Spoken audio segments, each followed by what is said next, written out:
Happy Thanksgiving, everyone. Y'all, when it comes to late season elk hunting, everything changes. The weather, the behaviors, the patterns, the considerations. But for those that have the opportunity and prepare, it's a super time to put meat in the freezer, or absolutely one of the best times to kill a really big bull. On today's show, it's all about late season rifle elk hunting. So come on up to the fire and sit right down, because me and the boys are primed up and sharing ElkBros tips and strategies. That discussion, our listener shout outs, and questions from our awesome ElkBros mailbox. So my friends, pull up a chair, adjust your volumes just right, and welcome to Blue Collar Elk Hunting. This is my life, country born and raised. When that whistle blows, I'm on the trail, pounding in my head. There's a will, there's a way, there's a way, there's a way. Welcome to Blue Collar Elk Hunting, brought to you by ElkBros.com, with your hosts Gilbert Ornelas and elk hunting coach Joe Gilliam. You want to hunt elk? They live to hunt elk. Their goal is to share with you what they have learned grinding it out for over 35 seasons, doing what they love. So come on into camp and set a spell. Welcome to Blue Collar Elk Hunters.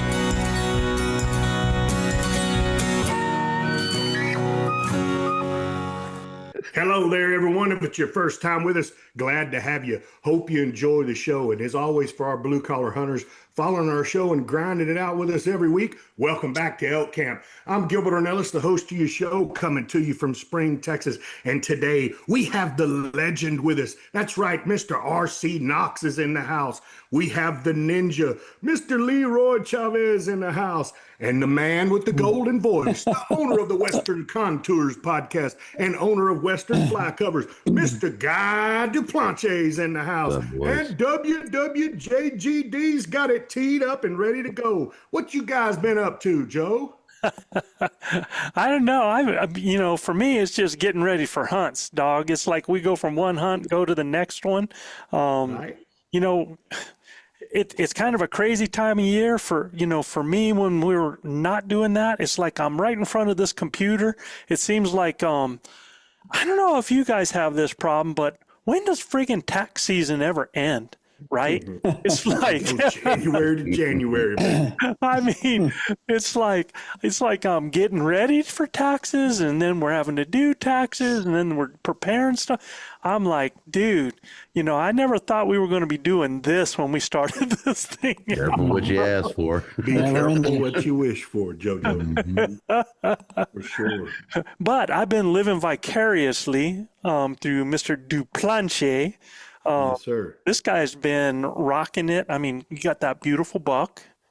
Thank you, man. Giant, man. Congrats. Yep. That was Congrats. that was a buck of a lifetime. Yep. Yes, sir. Buck of a freaking lifetime. And Super stoked. this dude's like texting from the top of the mountain. I think we talked about that on the last podcast, right? I'm sitting in a blind, Joe, and I get this text from Brother Guy, and he says, "Big O, I need to talk to you." And I'm like, "Bro, I'm in a blind." He goes, "I don't care where you're at. I need you now." And I'm like,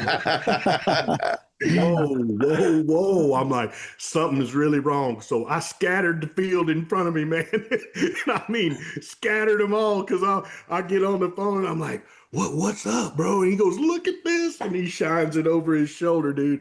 I'm telling you, it couldn't have been more awesome than me just being there with him. And I'm telling you what, that's what kind of a brother we got in Guy Duplanche. He wants to share it with you no matter what. And I felt so moved and honored to be part of that. So, Guy, thank you very much. Yeah, brother. dude, I thought my mama was trying to call me, man. I had like 18 Definitely. calls from him, man. And I tried to FaceTime you guys, so and then nothing. And I'm like, man, these punks. I'm like texting him, but after I see him, I'm like, what's wrong? What's wrong? I'm like, man tells me he needs me. I'm like, man, Yeah. we'll hunt tomorrow. Well- I'm calling him because I thought, who knows what's going on? Yeah, right. I told you I don't give a dang about no maybe tree he stand. got a tag somewhere and stuck him an elk or something like that. I was like, dude, oh my I was God. like, is everything okay? And he goes, yeah, Yeah. everything is okay. I got this big old buck. And I was like, boom, I hit the FaceTime, man. And Yeah. he's Yeah, in Walmart. Yeah, I was in Walmart, yeah. dude. Yeah. Man, what a giant mule deer. Again, everybody knows my plight with them son of guns, and we're getting closer and closer every year. But I'm telling you right now, God, what an amazing hunt, Oh, what an dude. amazing deer, what That amazing shots you made. I that mean, dude oh my, showed up on my camera at 7:11 or 7:17 p.m. the night before.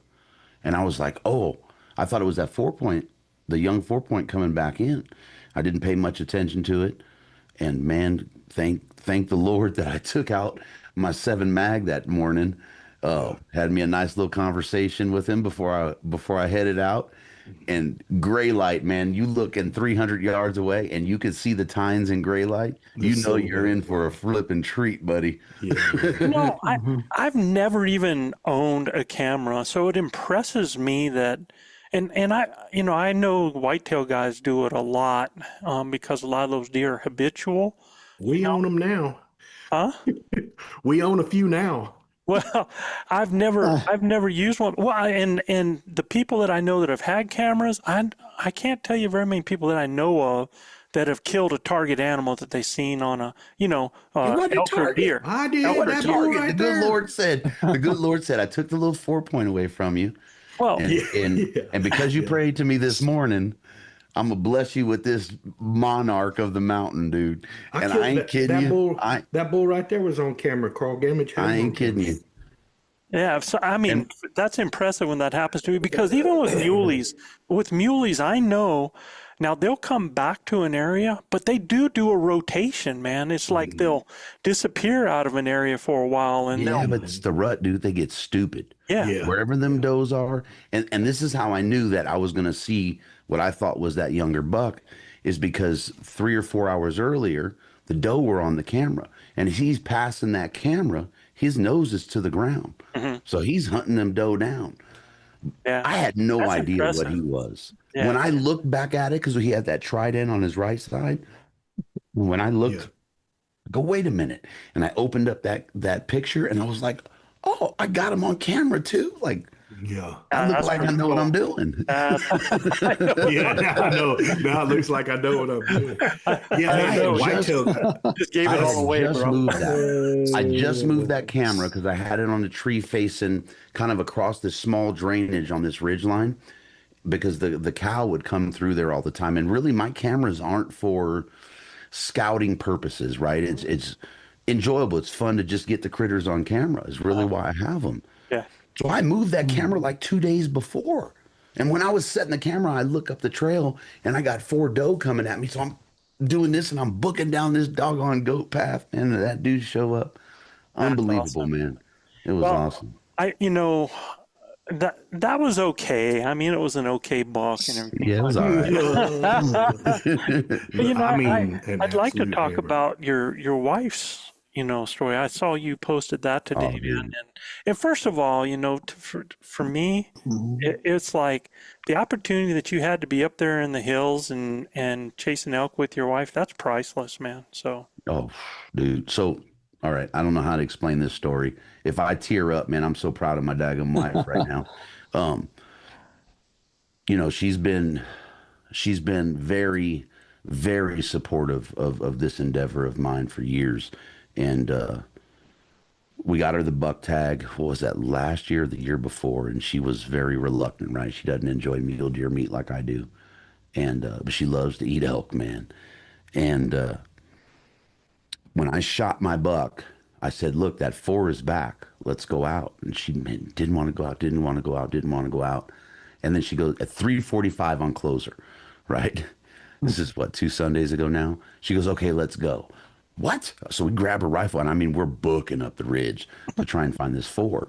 So as we're coming over the first knob, I grab her, I open up the shooting sticks, and I go, there he is, and he's dog and doe like this right over, right? So the idea was, look, baby, if you decide you can't shoot, I'm fine with it. This is your hunt. This is your choice. This is your tag. You pull off, right? Worst case scenario is you get experience in the rifle off of paper and you can work on target acquisition. That's all we've had Right. is the range days, right? So we go out, and this buck is like standing there, full frontal, 65 yards away, and she cannot get this thing in her scope. I mean, so he's looking at doe. He's turned, then he's perfect broadside, like, kill me. Yeah. Please. By the time she figured out, eye on buck, scope and eye meet to buck, the buck turned and he walked down, never to be seen. We had 40 minutes left, never to be seen again. So I know that's not the elk story, but it leads up to the elk story, right? Perfect practice for the target acquisition, because that was my biggest concern, is that we take her out, she's not shooting her 243 on an elk, she's using my 7 mag RC. Gil, I'm sure you'll both be happy about that. And 100. and it built some confidence in her. Now her target acquisition was phenomenal, right? And we get out, man, and she was, like, you go wake this woman up in the morning and she's growling. A real morning person, right? Huh? A real my morning daughter. person. Huh? Oh, My a daughter real don't care morning person. too You want to much get your about butt kicked. That's how morning person Hunting she is. mornings, but she loves the evenings. Yep. And I go in there at 4:45, and I'm like, baby, I call her Zeke. Zeke Lynn, wake up. All right, I'm up. She pops out of bed. Coffee's ready for you. She's, in the living room on her coffee, like, let's go. I'm to the moon, right? Because she's super excited and pumped, and we're going, and I'm just, please, Lord, just let us see him, get into him, and we said a prayer about it. Didn't want her to have any reluctance, and just to be encouraged and have the courage to go tackle this mountain. And we stayed low primarily because there's not a lot of snow up on the top, and I knew if there wasn't a lot of snow, it's going to be crowded. And I had some intel up on top that it was pretty dead up there in terms of animal movement. So we stayed down in like state land, BLM land, and did a lot of road driving and just glassing. And man, I'd pull out my glass and see something, and where, and I, describe it. And then she's boom. Okay, I got it. So she's taking the descriptives. What are you, a quarter mile away, half mile away, Right. 3/4 of a mile away? And she's taking the descriptives and just pegging animals, dude. And I'm like, That's this is huge. sweet. Yeah. So I'm like, okay, she's in the groove. So I'm going to just, your choices, your decisions, your hunt. How are we doing this? And then she deferred to me. I'm not going to say that she just, full on had both reins in her hand and was just gathering Sounds to me like you were almost coaching this thing. 100. Yeah, I was gonna say the same thing.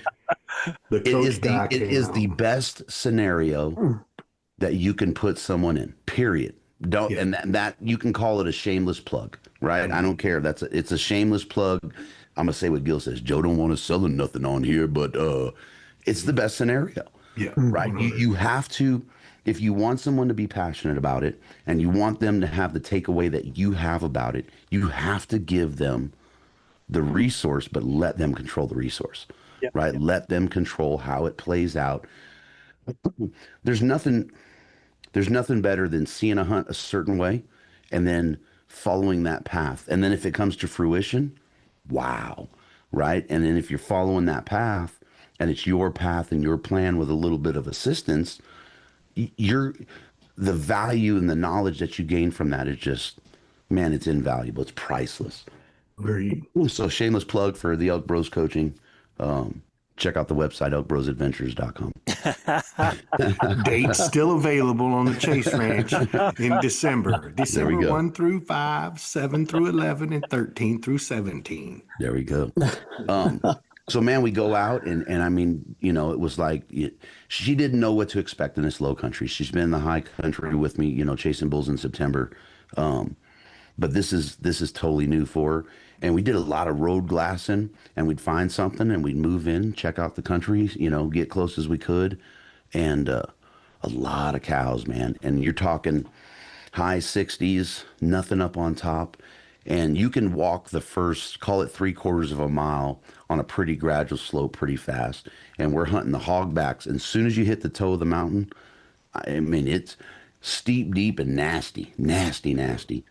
And we glassed up a bull on Friday. Ooh, Friday. I guess it was Friday morning. Friday morning, about mid morning. And I'm looking at this climb and I'm going, good Lord, I am not making this decision. Because if I make this decision, it's a go. And if I say go, I am in a world of hurt. I probably wouldn't have a Thanksgiving turkey this year. And so I'm explaining to her, okay, this is, I'm showing her the map and I'm like, look, this is the approach that I see, right? We take this ridge line up and it's going to put us plus or minus about 400 yards. I'm not worried about that shot with her at all. And 435 is what it was. And I said, but we have to drop down the little drainage and then climb back up. And that's just to get to the animal to start the processing. I said, with as steep as that is, and as long as it is, we have at least 3 trips up there. And she gave me the look. So she was like, I think we should go. And I'm like, that's fine. I'm down for it. Right. I knew it was going to be a solo pack out to a point. Even if she just took the head down. So we sit there and we ponder this. And I said, well, look, let's not make it this rough. He's up there. No one goes up there. No one. And we'll just go glass some more, see if we can find something on a little easier country. We'll come back and see if he's still there. So we take off, go glass some more. Couple cows. I found these cows in this really tight drainage, man, just like straight up rock. And we glassed that a bunch and then went back and that bull was bedded down.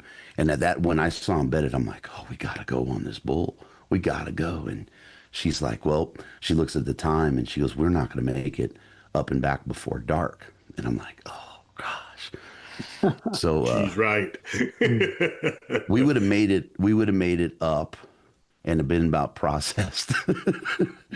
And which was a good call, right? Because considering the terrain coming down that nasty rocky stuff and the nighttime with her, I would have been a wreck. So we pulled off of them and then just went and finished the hunt and went in, found some really, really good country. Just didn't see anything. I mean, we must have seen 200 mule deer over the couple days. Go back. So there was a family hunting. I had some mule deer. Said, hey, there's a really good, what are you guys hunting? They said mule deer. I said, hey, I got a really good buck over here. And then I just posted it. This young lady she was awesome, Ivy Barrett. And we ended up seeing them Saturday morning. She ended up going in Friday evening and they blew the buck out. I said, hey, last time I saw him, he's coming down that drainage. Well, they walked right up to the drainage, ran right into him, and he blew out. They went back, killed him the next morning, which was freaking awesome. Thank goodness for the rut and the does. Yeah. And we just had a really, really dry day on Saturday. Just a ton of mule deer. So we did a lot of helping, glassing for different folks up and down the road there. Did some calling. And that's one of the things that I didn't hear anybody calling. And I'm like, you guys are crazy. These bulls that we were seeing were way up high, but they're still pushing cows like crazy. The one that was bedded, he was the youngest of 3, and they were with, I'm going to say, rough order 12 cows. And the big bull that was with them, he's hooking and pushing like they're full on rutting. And the only caveat to that being is that the air quote satellites were just in the mix, right? Like it wasn't full blown. Mm-hmm. So we go back out Sunday and the Barretts, we were in church and the Barretts text me and said, hey, we just saw a bull on this hillside. And I'm like, man, we just got You're in church and you get a text. Yeah. And I kept, and usually my phone to have that turned off, man. So you saying your prayers were answered? Well, no, it's funny because we were just about to start the service, and usually I leave my phone in the car when we're at church. But I told them, look, if you guys need help packing out or something, let me know. So I didn't want to not, you know what I mean? Yeah, I got you. And so service is about to start, and at church they closed the glass doors on the side. We always sit right off the side, and then this curtain comes down. And I remember going, oh crap, it's the curtain's coming down, looking up, pastor's about to start. And I'm like, oh. So I stuff it in my pocket and I just turn it on vibrate. And I'm like, no way. So it was a nice bull, right? And you know, we got that good intel, came home, changed, boogered out, and I told her we're not gonna glass. We're gonna hit this spot and we're gonna run in. Well, we get in about 3/4 of a mile, and I mean it just turns into this beautiful oak, you know, oak country. There's cedars everywhere. There's a big old giant water hole. Never seen it. And fresh, I mean, like right now, scat and track. So I'm like, we got to hunt this on our way over there. And we're about about a mile and 3/4 south of where they saw it.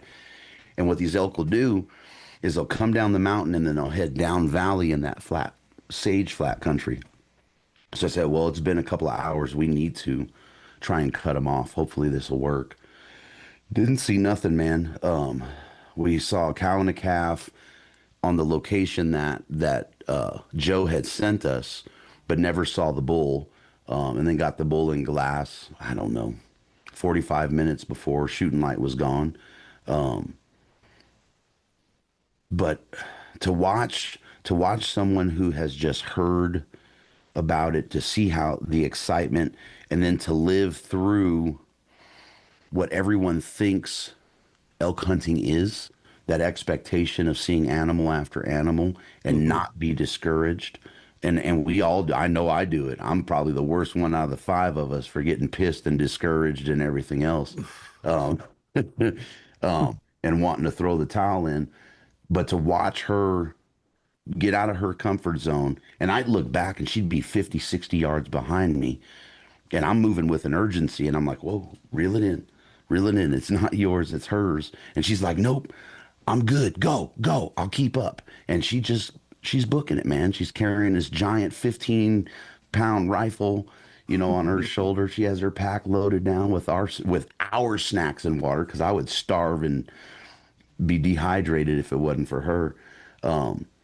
But man, just to watch the experience through someone else's eyes that hasn't experienced it, right? And just, if not for anything else, understanding my passion for it and just following that and just going after it, man. I mean, unbelievable. And to watch her get out there on that mountain, she don't work out for no mountain. She ain't rucking. She's just out there struggling and fighting and sweating. We ran up that mountain so daggum fast, dude. I'm like, if the temperature drops 10 degrees, I'm going to be an icicle, because I got so much sweat on my body. I'm going to just freeze. You know, I'm running in my puffy and whatnot. You got that daggum beanie on and the vest. It ain't like archery hunting. Right. And, man, it was so awesome, boys. It was just absolutely amazing to see that. And I don't know if there was any point of that came out that's worth anybody's listening, man. But outside of those shameless plugs, but you know, if you're going to expose somebody to this, you gotta let them see it through their eyes. Well, And it can't be seen through your eyes. I think you talked about it, guys, the site acquisition part of her being able to now find animals at will in the scope, right? If we didn't experience that one time, we experienced it 10 times this year. And I even had a gentleman hunting with me this past weekend that experienced it. I mean, finding a wild hog in the scope and then following him, because they don't stand still.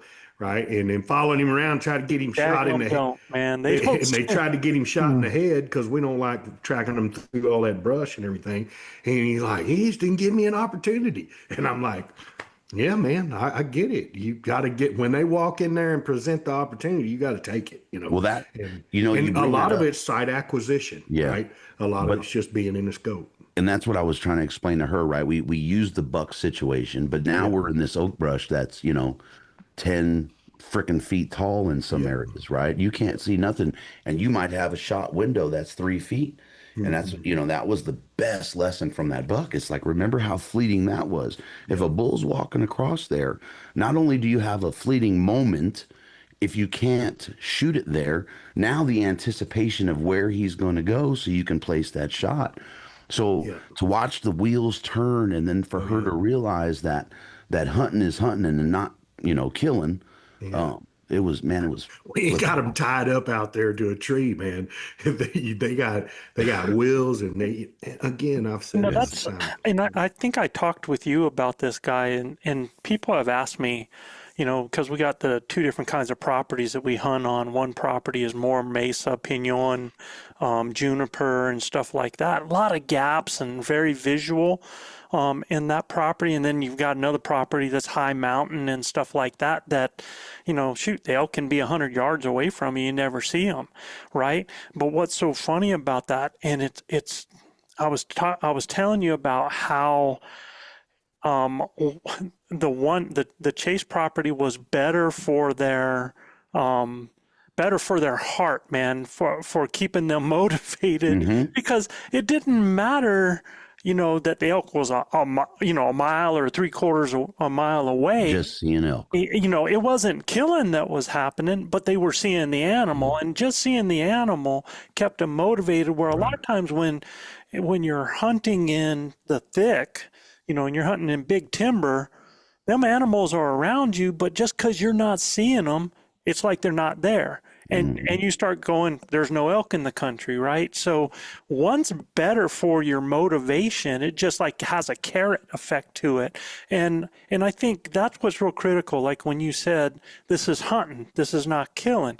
And that's the one thing that I try to tell people is you really have to have a passion for the hunt. So many people are like, well, I get this because, and honestly, I'm one of those people. When I go out, I want to put food on the table, right? I want meat in the freezer. Totally get it.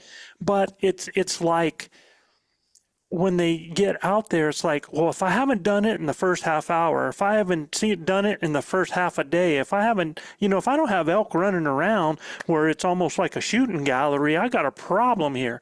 And if that's your mentality, you are going to struggle, man, because Well, let's talk about something because we ain't brought it up. So I pooped the bed on a bull at, I don't know, 37 yards if I remember correctly, 27 yards.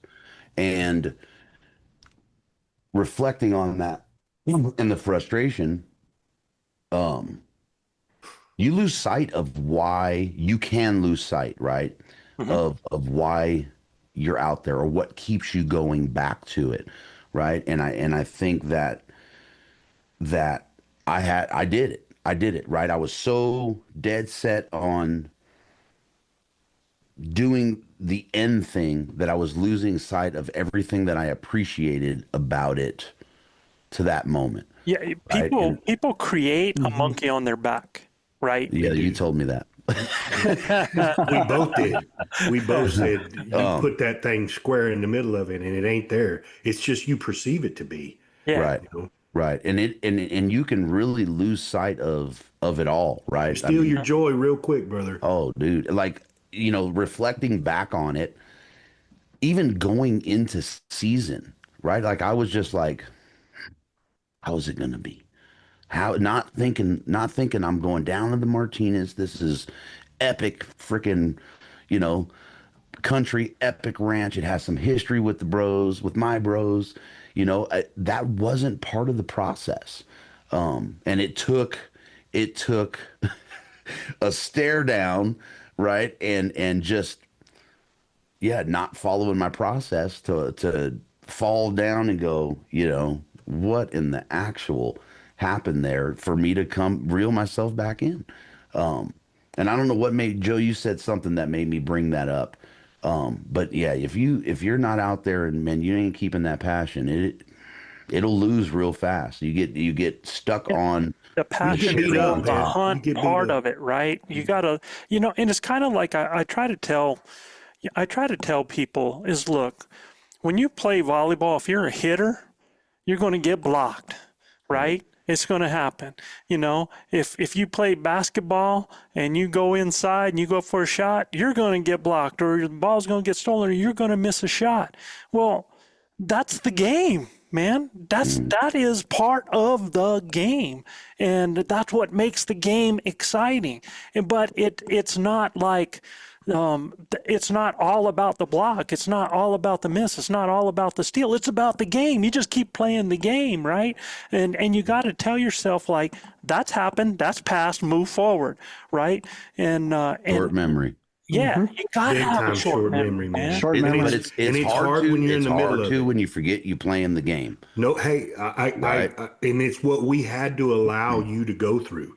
At the end of the day, there was no consoling. I mean, we told you, hey, man, we've all been there. We love you. That was never a question. I understand. I understand that. And you put so much pressure on yourself, okay, to perform at the end that, like you said, I think Yeah, you oh, lose you the lose it. part of it. Yeah, You don't even lose know the why fun you're part. going into it. for me, as long as, bro, as you can define and find the joy and Yes. love every moment of that, that's all that And matters want it to me, again. right? Yeah. And Want it again. when I get out there and it's that competition, I just friggin' love it, man. I dig it. And I get and understand that in a competition, there's going to be small little battles that we're going to win, that we're going to lose. And You you gotta just take keep on every fighting, win. you keep on grinding, you find a way, you figure it out. And when you put it all together, man, it's just like, oh, it just is so, Look, man, I get it. right? Yeah. We've all That's been what there and we've happens. all suffered. I Tunnel know. vision. What Tunnel happens. vision. Yeah. Yeah, Tunnel you vision. you get set on just winning the game, Yeah. and that's it. Yeah, and, Chances are and you lose you're sight taking of the what. L. You got to enjoy the process. You're right. You're right, guy. Yeah, I Yeah. mean, You it gotta, just you gotta really the process of the whole thing is really what it's all about, man. I mean, that was one And of the best things with my wife's hunt, yeah, right? Is Yep. I could just enjoy the process, yeah, right? And it you was got to see. such a reminder. Look at how she did it, man. I mean, like you said, just her going out there and just like giving it everything. Well, let's do this. And then making the call like, no, if we go up in there, we're putting ourselves in a bad situation. I mean, But you there's a point if you ain't cognizant of it, and that's why I bring it up, you're going to lose that if you're taking an L, Yeah. right? It's not fun, but it will remind you how small you are on that mountain in a serious way. yeah. And it'll reel Look, your butt back in. I pushed it one time too far, and you were there to witness that, and that was a bad deal. I mean, somebody could have really got hurt out of that deal, and told myself, never again am I going to put myself or anybody else in harm's In that way. position. Yeah, Well, and that can happen even. I mean, you can be the best intentioned, and man, I mean, the way it happens in the mountains, things can turn dark real quick sometimes. Yeah. You got to be ready for that, man. But the point I'm really trying, and I hope you guys and gals listening to this, is that the point I'm really trying to make is that if you're going to go and hunt, you have to have the passion for the hunt because you are going to be putting in hours, days, man, just for 30 seconds of amazing things. Just and most of the people that I talk to, that have been on a grind of a hunt, and there's a lot of people, man, that go, yeah, we were in elk every day, we had this, we had that, we had this. Well, God bless you. well, yeah. But when people a lot of times say we were in elk every day, doesn't mean that they were in elk. It might mean they saw elk, right? They didn't get to see one. It doesn't mean that they had a shot opportunity necessarily, right? But, when it's a grind of it, man, it's just, I've heard those people go, man, it happened so fast. It turned around. But that's what it is, Yeah.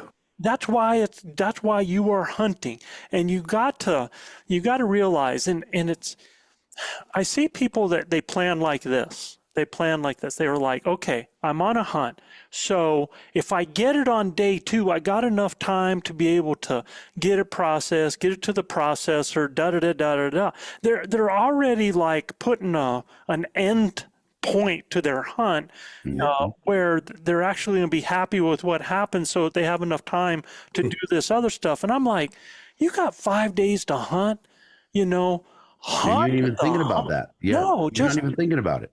just go hunt.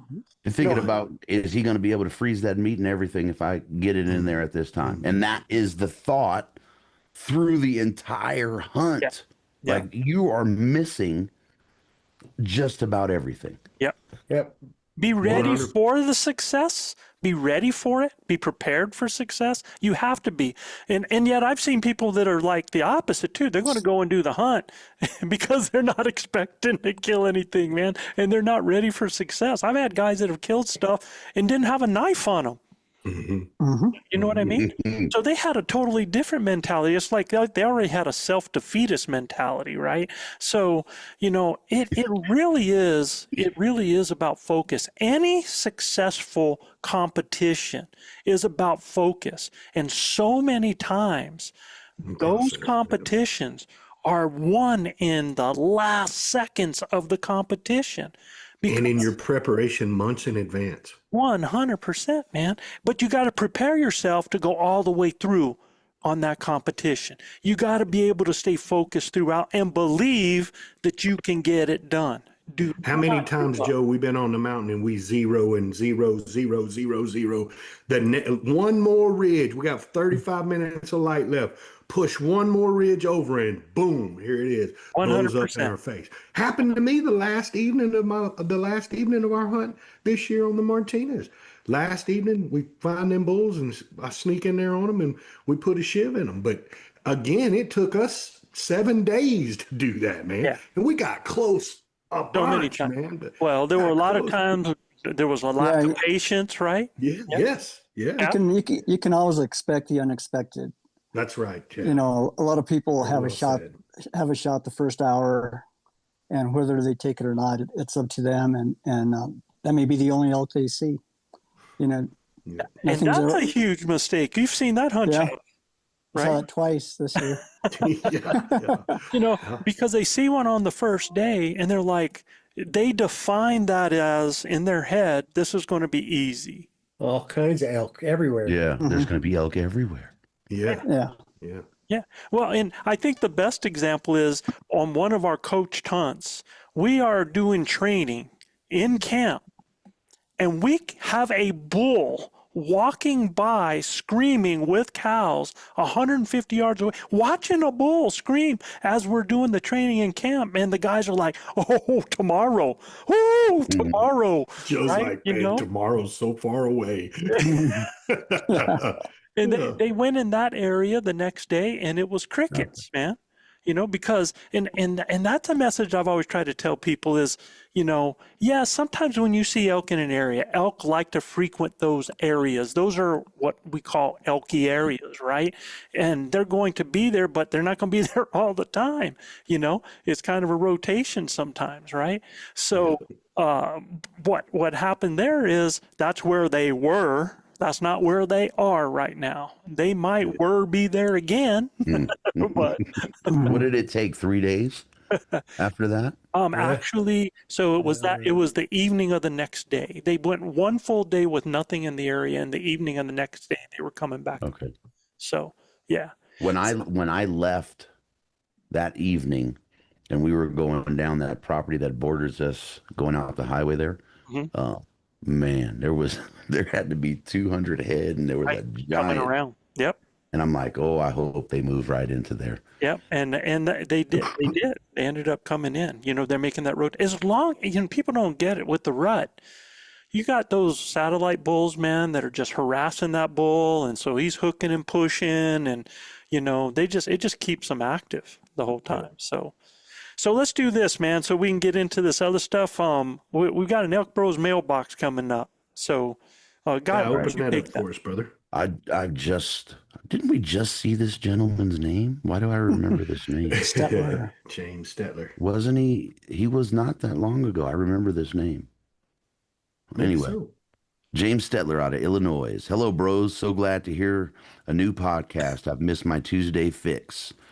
Here's my question. I'm preparing for a rifle elk hunt in 2026, and I have read and listened to lots of different views on which rifles to use for elk. Oh. Oh boy. We may not get off of this topic. James, you just opened a can of worms. Pandora's box. All right. I am interested to hear your opinion on what calibers you would recommend and which ones to stay away from. Okay, so before we Let her do rip. anything, we are going to let the legend take the floor on this because, you know, we all have opinions on this. Like, well, I'm just going to shut up. RC? Uh, well, it's I've given it lots of thoughts ever since it came up.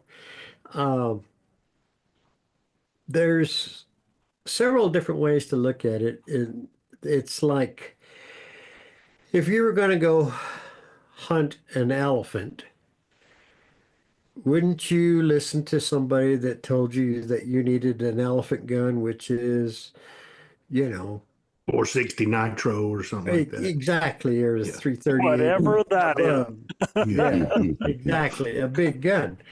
Well, and the other thought that I had was, if you're going to spend that kind of money to come out and hunt an elk, why would you bring, excuse the expression, your pea shooter to go to try to take an elk and lose him because you didn't have enough gun? All right. So Okay, so dog, tell us what's a pea shooter and what's an elephant gun when it comes to elk. when it comes to elk, I think 7 mag up. So 7 mag, 284. 284. 284 and above. 300. Yeah. I mean, something that's going to have, I mean, we seen a bull shot at, oh, I think it was 100 yards, and he was shot with the 270, and he just as well been shooting Full Metal Jacket. I mean, it didn't do nothing. I mean, so it's like it knocked the bull down, but I mean, it's kind of the same way with archery. I mean, are you going to shoot him with a mechanical that might fail you, or are you going to shoot him with something that's been proven? Yeah, So another analogy of that legend is if I stand 10 feet from me, let me throw a ping pong ball at you and throw it as hard as I can, and then I grab a golf ball and throw it as hard as I right. can at you. Which Yeah. one's going to leave a bigger mark and hurt the worst? I promise you, the golf ball's going to hurt. Okay, Right? so Exactly. I'm going to be the devil's advocate in all of this stuff, right? Mhm. Okay. All right. Because how far was that shot with the 270 again? Like 60 yards, right? Wasn't it? Yeah. 100. Yeah, It it was wasn't under under 100, right? 100. Mhm. Under So 100. it was Yeah. so close that that bullet went through that animal without it just so fast, right? Without even opening up, right? Yeah, he was shooting a Mhm. monolithic bullet too, so it split both ribs. Probably didn't have any expansion at all. Just kind of ice picked him through the top side of the So lungs. do me a favor. You're talking gun porn, and a lot of us out here a lot of the podcast world does get it, but there's a lot of people on doe. So what kind of bullet was that? Yeah, so it's not a lead core bullet. It's a bullet that is a controlled expansion bullet. It's designed to get two holes, right, for deep penetration. But I think it was 139 grain, which in my opinion is very on the low side when Right. you're hunting elk, right? But he shoots a Barnes TTSX, which I love Barnes bullets Yes. just about Yes. everything I shoot's a Barnes, right? Or an Yep. AccuBond or an ELDX, right? Those are the three types of bullets that I recommend when you're hunting big game out west. However, had he been shooting a Nosler ballistic tip or something, he would have probably got a whole lot more expansion and a whole lot more damage at that closer range, Joe. The range is what was the problem, Right. not necessarily the caliber, Because the bullet right? was so And fast and the and the type of place bullet it was, right? and the placement of the shot went between two ribs. It's not like it was in the shoulder blade Right. where it had an opportunity to do any damage like that and knock him down. It did knock him down, but that was because it was so top side of that, the hump there. That's what the shock of it all knocked him down. But he was, I don't know how many times they had to shoot him again or found him the next day. So I'm going to take you back, bro. I'm going to take you back because you were talking about grains of bullet. So Yeah. what type of grain bullet do you believe that guys should be shooting? I like 160s and above. Okay. Exactly. That's my personal preference. I watched our group this year running 168 or 162 ELDXs. They did fantastic, right? On 7 mag, right? So, and then I watched another group that shot 180 TTSXs in 300 Win Mag, and they did fantastic, right? But again, we were shooting at some distance, so those bullets have an opportunity to perform at that distance, and our hunters made really a What do good you effort. mean by it had a chance to perform? Again, when you're in close, Mhm. you better hit something solid to help that bullet expand, right? So should we be talking about shot placement as well? 100%. That is Right. Well, key. if you start talking shot placement, what you're going to do is you're going to bring the 6.5 bleed more guys out of the woodwork that will testify that a 6.5 is a proper caliber because shot placement matters more than anything. So And I would tend to agree with them on everything other than big game, right? When you're talking about Western big game, whether it be moose or elk or nilgai or anything like that, big Gims buck, you got to have something with sectional density that's big enough and it's good enough that it's going to punch through that shoulder blade. It could have very well happened that he had moved to the shoulder blade and he hits him with that 139 and it don't make it through there. You know, it just And it then could it have does happened. the damage that it needs to do. Yeah.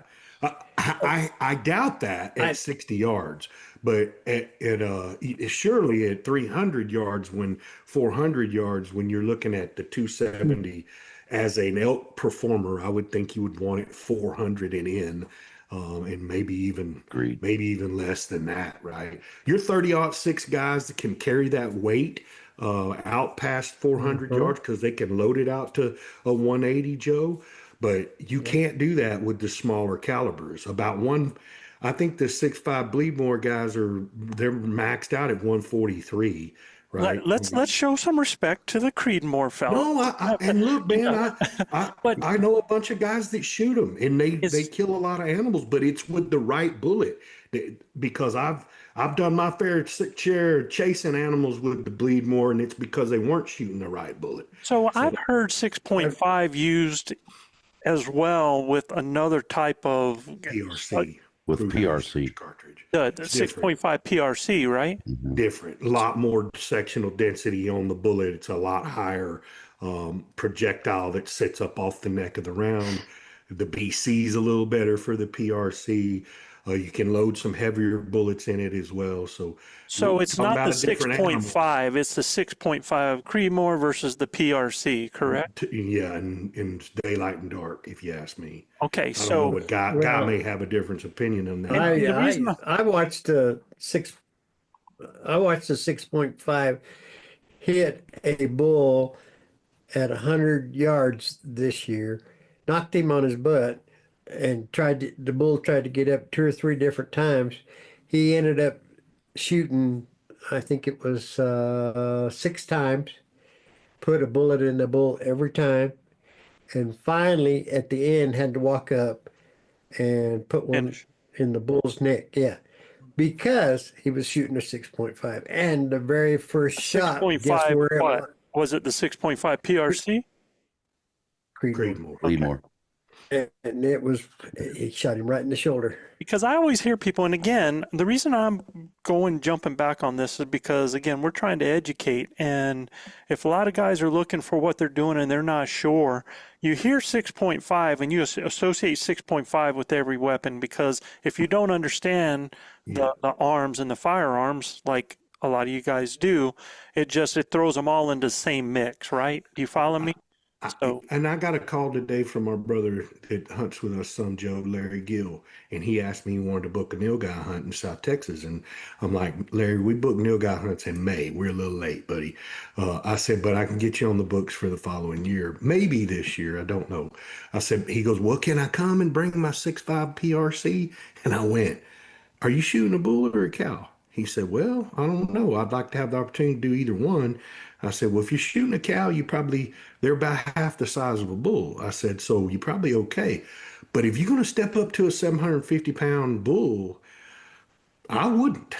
Bring a 300 Win Mag or call me and come get one of my rifles or something. I mean, you need that big, heavy caliber to do the right thing the first time you put it on them because Exactly. anchoring them is the key, getting them slowed down. And those Nil they can run 13 miles without ever stopping, Joe. I mean, and I don't care how they're shot, they can just go. You So got to where, break them down. sorry, Gil. So Go where do ahead. we draw the line in the sand when it comes to, so are we talking about caliber? Are we talking about grain weight? Are we talking about close energy, downrange energy? Right. So there's all these ponderings that you have to throw into it. I think you need 1,200 foot-pounds of energy, guy, to make an efficient kill. I mean, that's kind of a scientific deal on a Western big game animal. You need 1,250 pounds of energy to make that happen. And when you're looking at your ballistics, everybody's got a table where they can see where it starts running out of its 1,250 pounds. Right now, that's on a perfect shot. That's not on a marginal shot. You know what I mean? So for me, Joe, I'd say 160 and up on your grain weight. Green. I Okay. mean, and if you can make the decision, if you're like, this is what I'm doing. I'm rifle elk hunting, right? Then make the decision to go with something that it's one shot, one kill, right? Well, I mean, Yeah, you're going to shoot it, it's going to exactly. fall, The reason right? that I'm like Very much always so. the reason I'm careful about that is because we always have those dudes, and I've seen it for years as a guide, that come out there with a 308 that knocks the snot out of them, and these guys are flinching on their shots every time because they're overgunned on them. Well, But you don't, but okay, we so don't go have to back do to that that. anymore. You don't have to, yeah, you don't have to do that, right? Man, You I can, mean, they putting these cans on these 300s and there's absolutely no recoil to them. I mean, literally, we stood there with a 300 PRC, a 300 Win Mag, and a 7 Mag. All of these are belted magnums, right? That will rock the world and stop time when they go off. If you got a Exactly. muzzle brake on them, they put these suppressors on them. You can shoot them with no earplugs, man. I mean, it was an unbelievably sight to witness the animal reaction too when they shoot a suppressed rifle. I mean, every elk stood there around like, hey man, what was that? We heard a loud firecracker going off. You know what I mean? I mean, at the end of the day, you don't have to dodge that anymore with the new technology that's out there. And there gonna be some old boys that bring their grandpa's 700, 300 Win Mag, 700 BDL, or a Remington Model 70 that doesn't have a brake or any of that on them. God bless them. Hopefully they only got to shoot but one time at the end of the I day, think because that's the key. what I mean, the 300 Win Mag's got about 31 or 32 foot-pounds of pressure when it hits you. I mean, it rock your world. So yeah, the 6.5s are a lot less recoil, but they got a lot less punch down range too, Joe. That's I think at least in my head that's the biggest problem, right? Is when I look at downrange energy of the projectile.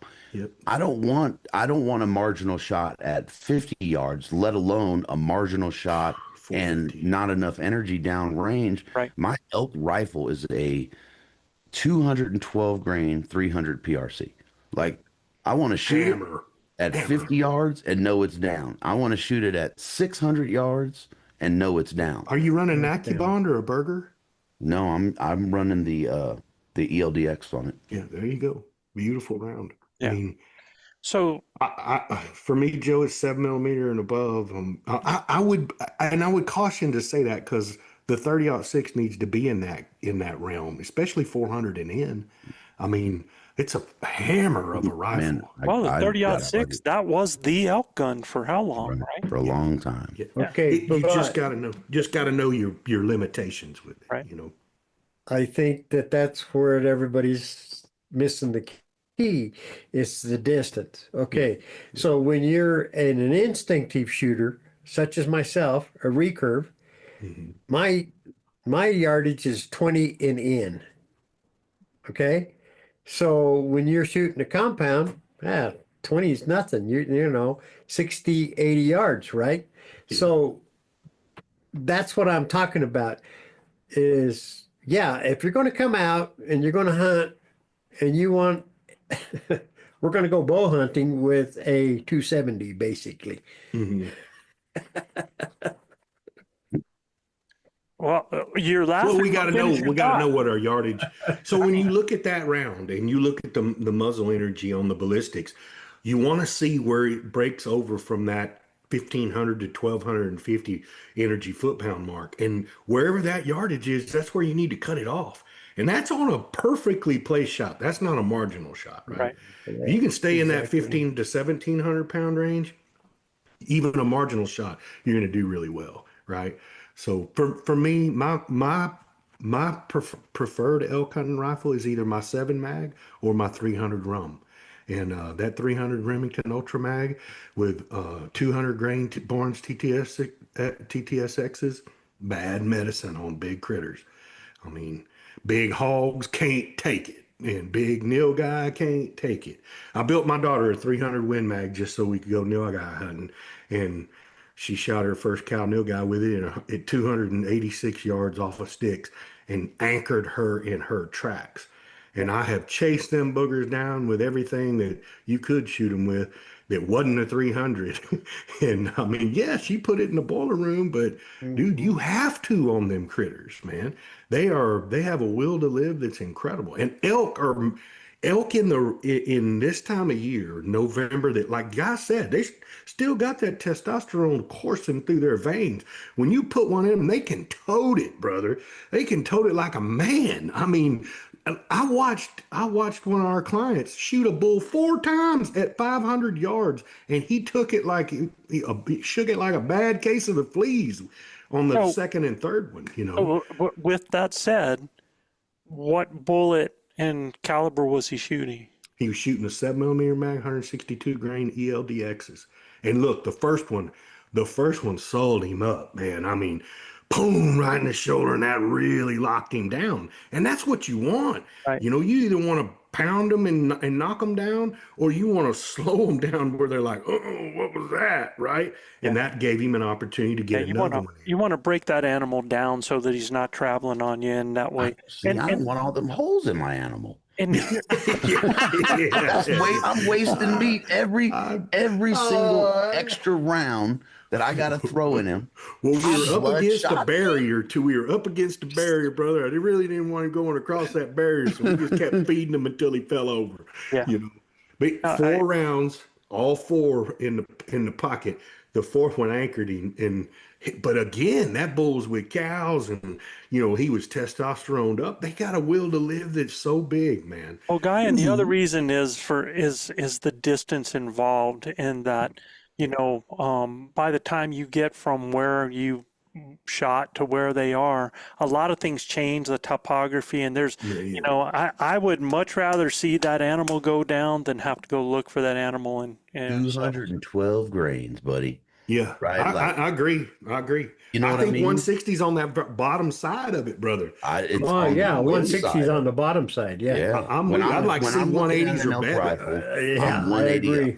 Yeah, there you go, 180 up. Look at, like I just saw that they have that ELDX in a 227 Yeah. grain, and I was like, oh, right, 212 grains in a 300 PRC is a flipping. I love how dude, it'll excited spin you 'em- guys get over grains. And numbers. Well, look, It'll man, spin 'em it's 180. like shooting a heavy arrow, man. It really is. I mean, Right.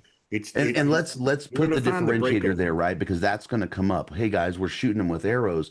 Well, if I don't have that expansion, right? If that tip's not mushrooming and I'm not offering damage and it's going straight through, I mean, it's like shooting a field point through them. Right. Exactly. And I've seen that happen said with that. deer on my 7mm shooting 139 grains, 400 yards, and I'm just straight through, right?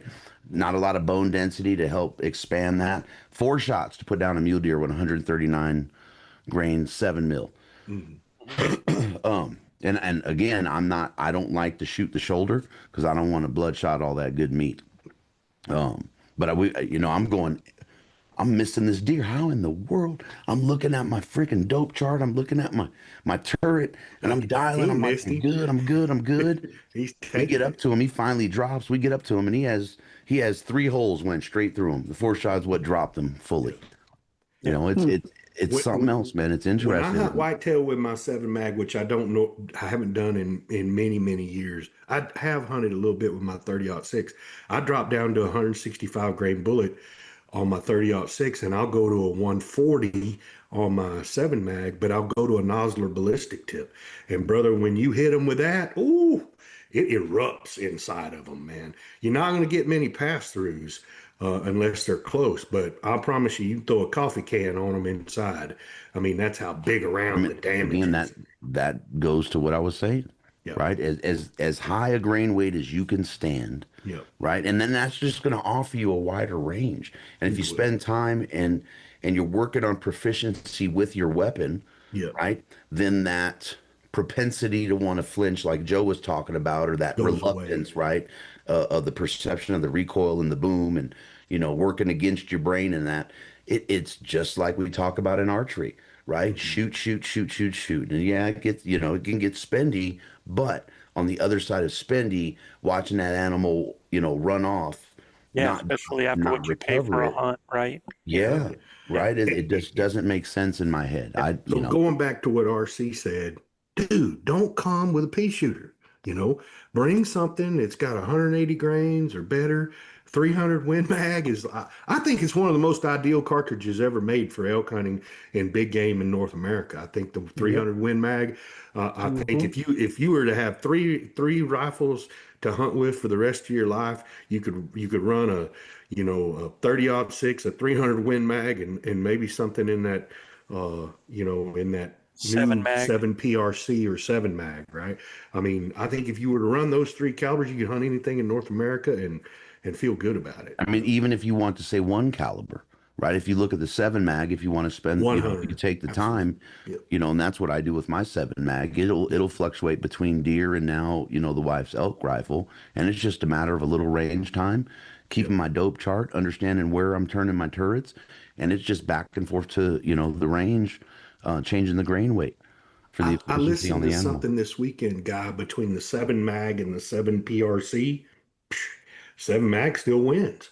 Oh, When dude, you look at it, broke down, yeah, the 7 mag, because of versatility, the amount of ammo that's available, Yep. bullet types, it wins out because of that. I think ballistically and everything, the 7 PRC's a little bit better penetration, a little flatter, those kinds of things. But when you look at it overall, you're not, I was looking you at. don't get the flop like that. Yeah, with you don't get the PRC. big flop like you do with the 300 PRC.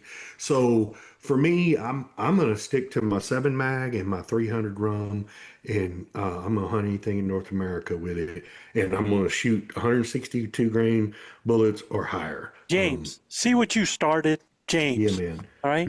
So So- James, go buy you a 300 Win Mag and shoot We some never. I 200 don't grain even know if we. LDXs through I it. don't even know if we answered his question because there was a lot of pontificating I think there. he's heard. I think he's heard plenty. What calibers would you recommend, and which ones Which to ones stay would you away stay away from? from? We never said stay away from. We just Stay talked away mess about from the bleed no. more.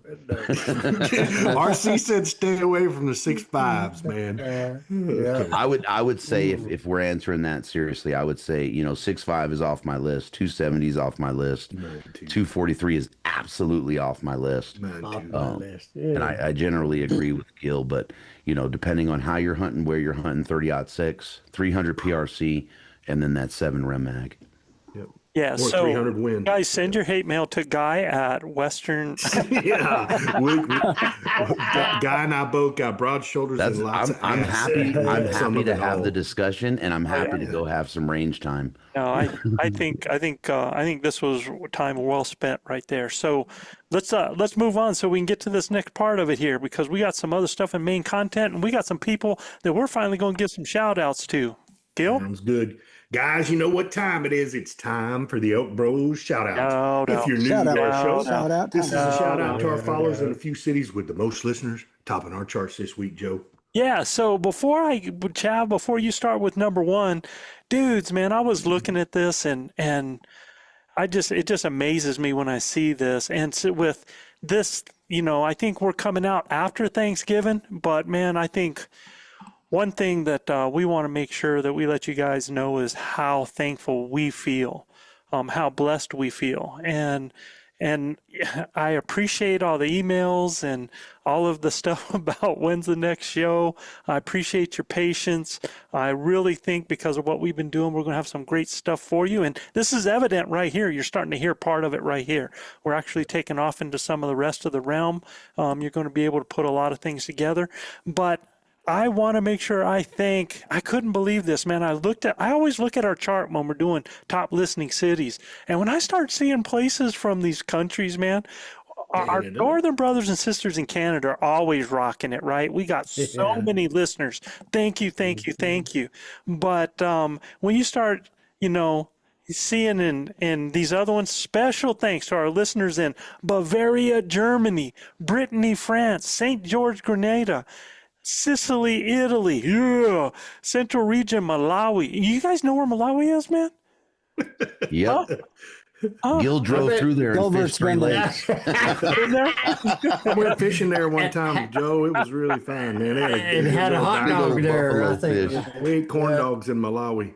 Baja, Yeah, I thought Mexico. Okay, that's my crew in Baja down in El Sargento, man. They're all listening. Doha, Qatar, Istanbul, Turkey. And this was just from our last podcast. This wasn't, we get all kinds of people from all over the place, man. Wonder if that's service members. Well, I don't know if it's that or what. Some over in could be, Doha. yeah. I be just some think oilfield guys, Big O too. has a following. I think it's just I had an opportunity to go to work in Doha, man, and Mama turned it down. So, but the Baja Mexico deal, that's my sister's husband and all of them down there. They love listening to the podcast. so you're saying it's just the gente then, right? It's not Kinda. And it's all No, family. I'm sure he's spreading the love down there. That's for sure. Jav, you got the top listening city. Okay, this week's top listening city is located in the prolific Permian Basin, the most productive oil field in the United States. It's the hometown of NFL star Brian Urlacher, and the local high school team, the Wildcats, have won 17 state championships in football the last 50 years. And this is in Lovington, New Mexico. Lovington, New Mexico. Yeah. To New Mexico. Wow. Yeah, how about that? Wow, that is crazy. Prolific Permian and Delaware Basin. Yeah, I was so pumped to see that, man. Yeah, Lovington. I can remember the battles when I first came to New Mexico, and Chav was coaching track and field over at Las Vegas, New Mexico, and Chav had a squad, man, and they would battle with those Lovington Wildcat girls, yeah. man. And Oh yeah. yeah, they had a runner, Bella. Amy Bella, yeah. Amy Bella, right? That was something else, man. So, yeah. They just north of Hobbs, huh, Joe? Yes, sir. Yeah. Yeah, Lovington. Yep. Brian Urlacher from that country. Gil, you're up. All right, up next, this top listening city was used to experiment with the first cellular network technology. Sometimes I feel like we're still in that first technology, Joe. We put men on the moon, we can't carry a tune with a dadgum cell phone. Anyhow, they make socks for NASA, and it has the Midwest most popular bull riding venue, the Now Center in Hoffman Estates, Illinois. Hoffman Estate. States. Never, that's one thing I love about all this stuff, man, is the places we learn and information I never knew, Yeah. Wow. Yeah. Yeah. But let me tell you something about that cellular technology, dude.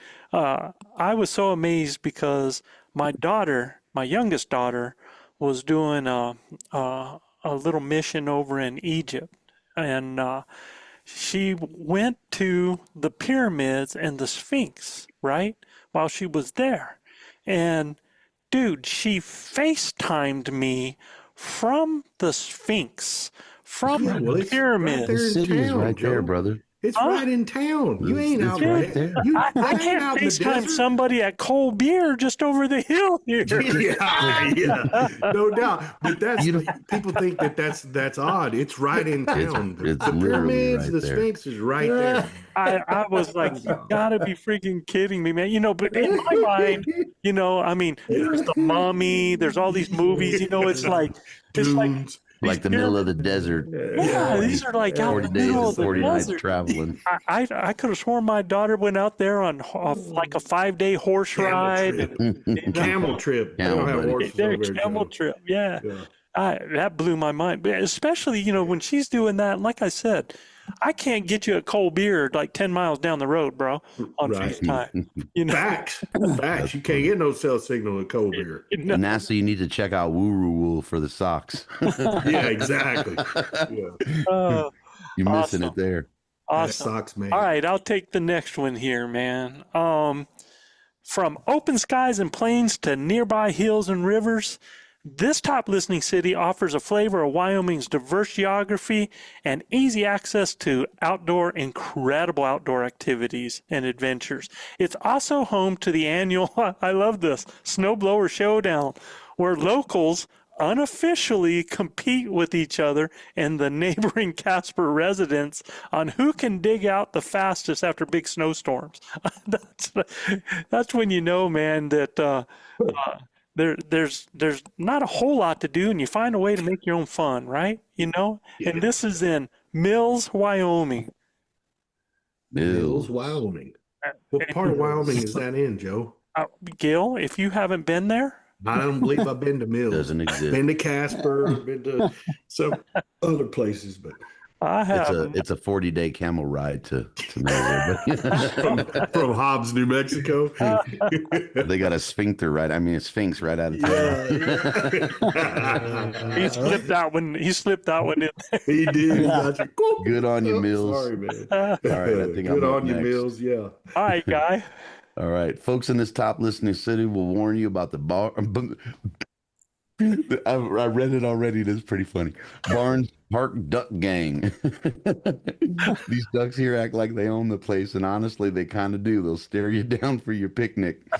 This town is also known for its own Kaysville superpower, the ability to see a storm 60 miles away and declare it'll miss us with 97% accuracy. Kaysville, Utah. Kaysville, Utah. What are you laughing? Because we got a duck gang in Utah, man. Some of the facts kill me. I'm choking. I'm on spit. Oh man, it's hilarious. Oh, The research it takes to get some of this for these top Barnes listening Park cities, Duck man. Gang. I don't know if it's like a highlight or an embarrassment. it's totally a highlight, man. The ducks are running us out of the park in Kaysville. Look, I've been places, man, where geese Oh yeah. Take geese over. will run you out of the park, man. Yeah. Yep. Well, most people, they come at me. I'm doing a head grab with a quick twist, Yeah. and we're having dinner. Dinner time.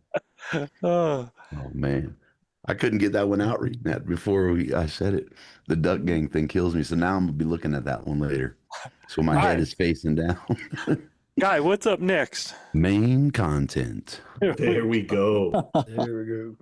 All right, y'all. What we want to do is this is on late season rifle elk hunting mostly. Now, I will tell you, a lot of states have late season archery hunts going on that a lot of people don't know about. I'll just tell you, there's some hunts in, I know, Arizona, and there's going to be some friends of mine going to be mad when I say this, but there's some in New Mexico that people miss out on. Some late muzzleloader hunts in New Well, Mexico too. December archery hunts too. Yep. You know, Mm-hmm. so I have one friend. He's pissed. I know he's pissed as soon as he hears this. He's like, "Dang it, man! I won't draw that again." So Yeah. and a lot of people don't realize that's going on. Maybe some people don't want to deal with the elements, but it's a cool time because I absolutely, totally believe that late season, the further you get into November and then into December is some of the best time, man, for a big bull. I, I really believe that. I mean, they show themselves, they're out having to feed. There's a lot of reasons for it, but a lot of the Western states have November seasons. And there's some of them that have some December seasons. Most of that is going to be on private and some public on that. And when you start talking cow elk, now you're talking like, well, here in New Mexico, I think that's pretty much on public land is November. And then in private land, it can go as long as February on some of I that was going to private say, land. there's a couple states, man, they'll go all the way through February on Yep. it. Yeah. Yeah. So, I'll tell you what the struggle is for the whole February thing is, and it depends, like on the ranch that we hunted on, they do biology. So you actually have to gut the animal. You can't do, boneless method. Gutless method. Yeah, Yeah. the gutless method. You gotta actually gut the animal. We gotta do things like, get check the liver, check the uterus, check if it has a calf and all of that. And at that time of year, Yeah. You can you're, see it. yeah, you see it. And so You if you have kill a two for child, one. yeah, if you have child or wife or even, full, grown men, it sometimes it's like can be tough sometimes like that. Yeah. So, that's something that time of year that you got to consider when you're cow elk hunting on that. So, even though that is the purpose of that, and that's the part that I try to explain, and my wife and I have this conversation, is that's exactly why that animal, whether you killed that animal that it was impregnated in September, late September or early October or in February, the Yeah. only It's difference pregnant. is one's more formed than the other. Yep. And when that animal is taken, it's part of the conservation. It's a way of managing the herd. There's a reason for taking that animal and keeping that young one from coming in. So That's right. that's also a great conversation to have with family and your own kids, man. So Sure. we'll hit that another time. But so what I wanted you guys to do is, I heard you talking about where did Guy go? Did he disappear on us? Yeah, I don't. He probably had Take to have a taking a bathroom break. break. Oh. Bathroom break. Yeah. So Guy was talking about it earlier, man, and Gil, you really saw this now, and you've seen it a lot on the ranches and out on public land and stuff like that. How and I know RC, all you guys can really talk about on how finding elk is different in the late season versus that early part of the season. You've got Early part, they're vocal. yeah, there's different herd dynamics, there's different animal dynamics, there's a lot of that stuff that's going on. Weather And dynamics. for I see a lot of people I see a lot of people that hunt archery kind of like they're hunting rifle, and then I see just the opposite where I see, rifle guys kind of hunting like they're archery hunting, and I really think, yeah, there's times when, especially again, if you have a place that's good for glassing, it's always good for glassing, and that's always better to be able to do that, to locate animals, move in. But you're going to miss out when you're glassing and you've got all those trees that are full of leaves and you got all the green timber. Most guys go automatically to the clear stuff. And if there's nothing in there, well, there's no elk there, and they kind of sign it off a little bit, right? And they lose patience. Where with what you were talking about, Guy, earlier was you guys were in the vehicle and you guys were hitting all this different country and hitting and glassing it, right? Well, and in this time of year, the deciduous trees drop all their leaves, right? So the Yes. oak brush isn't You can really full. see through it. You can see through it. You can catch that movement. If you're up in the aspens, and generally for season, we're not up that high. Same thing there, right? It's just, you just got clear views to everything. It's easier to see up, under, through. But and you guys know this, right? Joe looks at me like, what do you got bino harness on for? And we're walking through this thick stuff. But man, you could pick apart some country with that glass any time of year. And Right. it for me, it's just like, using your weapon, right? The more you're on that glass, the more you'll pick it out. Um, and then there's I didn't, and I'm sorry I had to run out of the room real quick. Did you talk anything about temps and snow No, on the ground or we weather? haven't really hit anything Okay. because that's a big part of it. How is finding elk different in the late season, and what's going to determine that? How's that different from, let's say, September, October, right? Hit it. Oof. Man, Oof. Well, it's okay, I'll start with my wife's hunt, yeah, right? yeah. Fourth season, great. We go out and I'll kill a cow just about every year on the rifle, fourth season.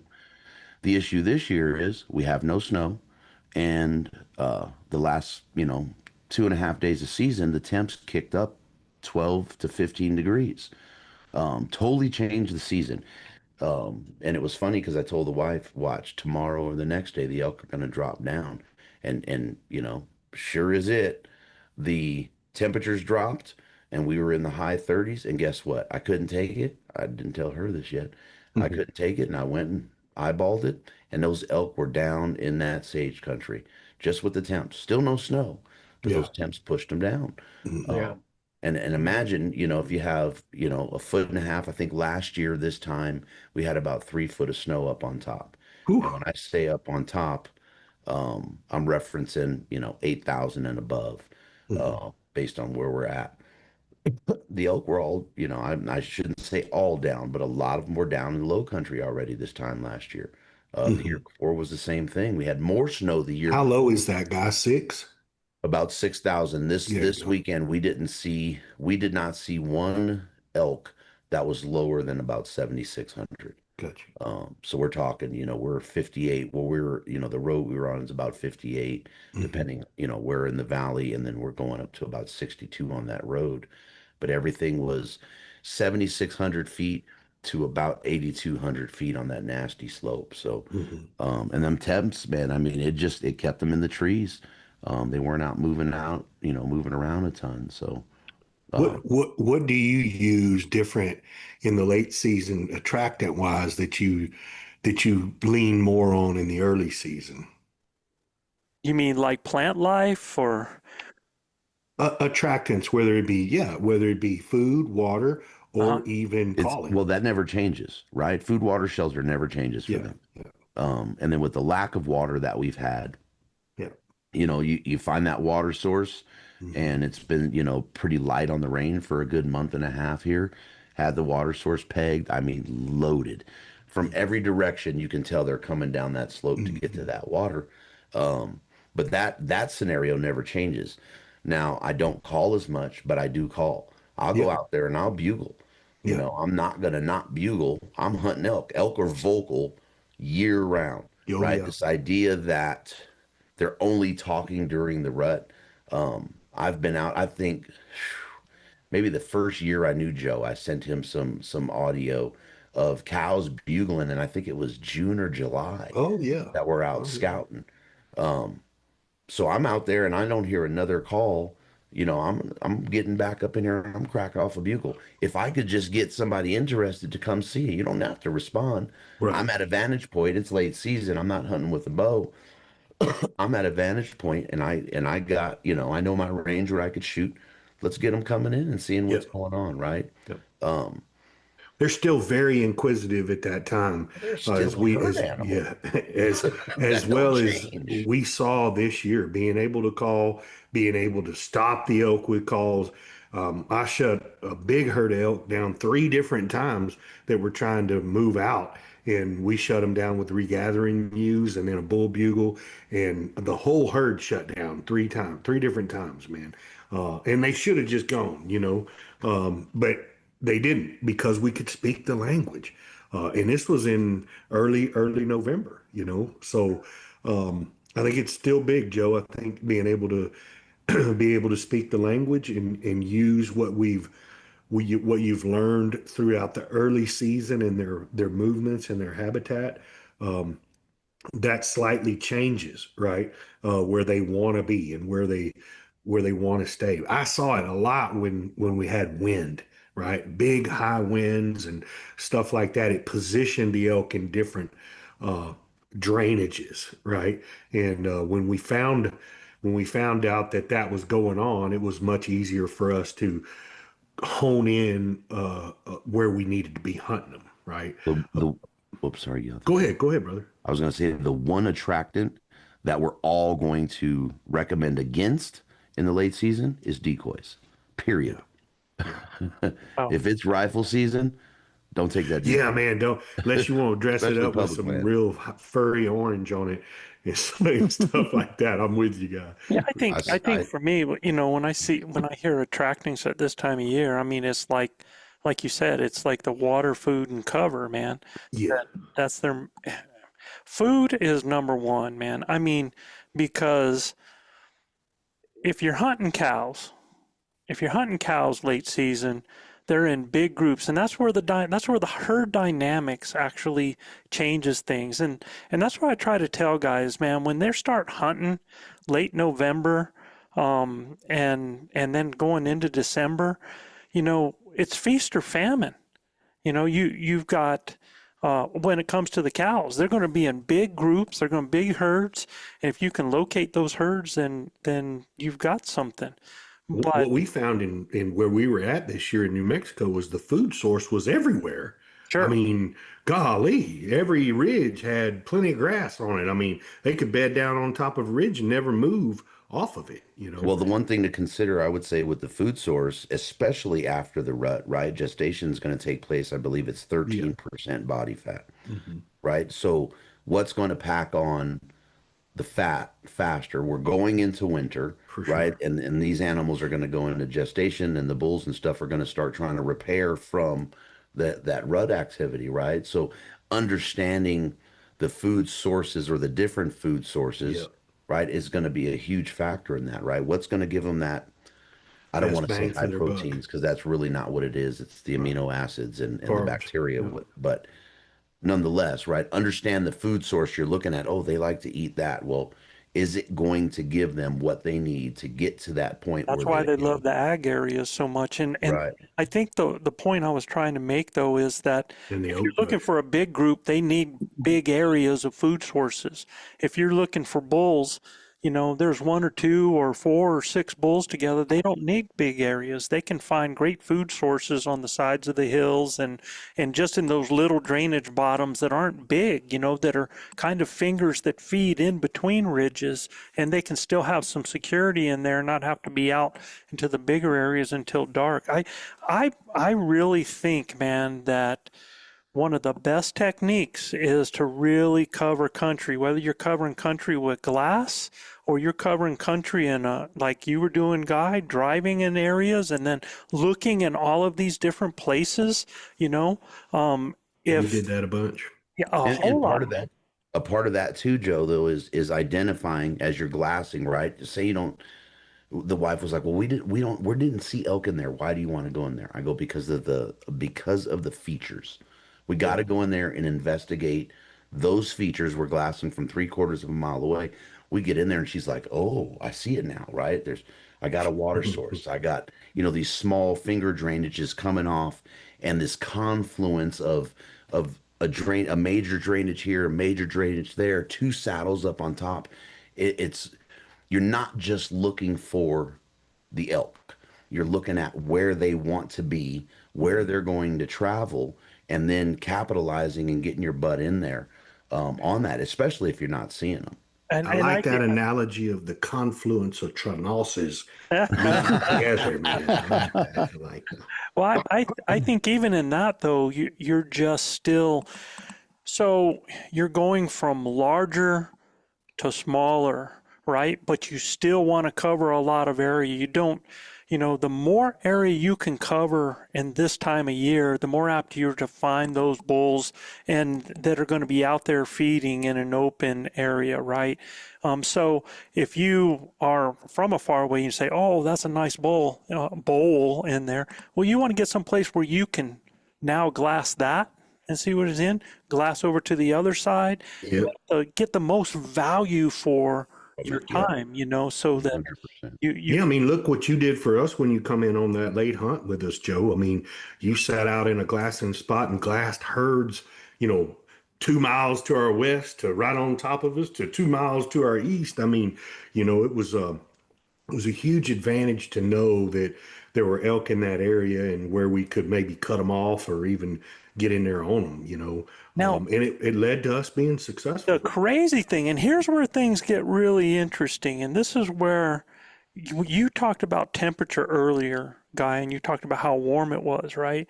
Well, we were in, this was November 2nd through 6th, right, that we're hunting. And generally, I'm really worried about being in snow and we should be in freezing cold. And we were having 70-degree days, man, Yep. at that time. So here we got guys, man, that are waiting for that last 15 golden minutes on parks for animals to come out. Well, there was a moon too, right? And I think this happened. A lot of you guys are listening to this. It's going, yeah, oh yeah. Is that the animals weren't coming out into that stuff until after dark, right? And because it was so hot, they weren't having to be on the southern or western slopes, man. They were still hanging in the northern areas and in the trees. And so really, if you wanted to kill those elk in that time of year in November, you almost had to go in and hunt them more like you did during the early Archery. fall. Yeah, during the archery. Mhm. Yep. Yep. I mean, we had our best success on the last 2 days of the hunt, and look, we had 50-mile-an-hour winds too. I mean, RC will tell you it was brutal. The weather was brutal the last few days, but we got into them because we understood that they were going to be in these areas that were needed to be out of the wind. Our experience with the land and understanding where the elk wanted to be to get, I won't say out of the wind, but manageable where they could understand the draft. And when I say the draft, the thermals that are coming up to those ridges, they're real comfortable being in an area where it might be windy all around them, but it's not a gale in their face. You know what I mean? And it's not messing their ears all up and their snout all up. I mean, they're able to pinpoint the wind direction. And I got to see herds that were together that actually had cows in century laying down where they're almost at every facet that What did they have laying down? What'd you call them? a century, A century. yeah, like a century lookout. Century cow. I got you, bro. Yeah. I think you've All been these hanging around cows were Luis too long, bro. Yeah, we rode up in there and literally run up in the middle of this herd. And when we shut it, when I shut our hunter down, I said, "Hey, whoa, we're right here amongst them all, right? I mean, golly, we were so entrenched in the middle of that herd." And I looked over to my right, and there was a cow laying this way, one cow laying that way, and one cow laying that way. I'm like, "Oh my God, they got it all covered, right?" I'm like, we're in the middle of them and we are screwed, buddy. So in other words, you were entrenched in the Trenoses. In the Trenoses, yeah, and they were sitting on the tops of them, looking down. But it really reinforced to me that it didn't matter what the wind did, man. Those elk were still going to be there, but you had to get on your horse and go cover country and find them in those pockets, right?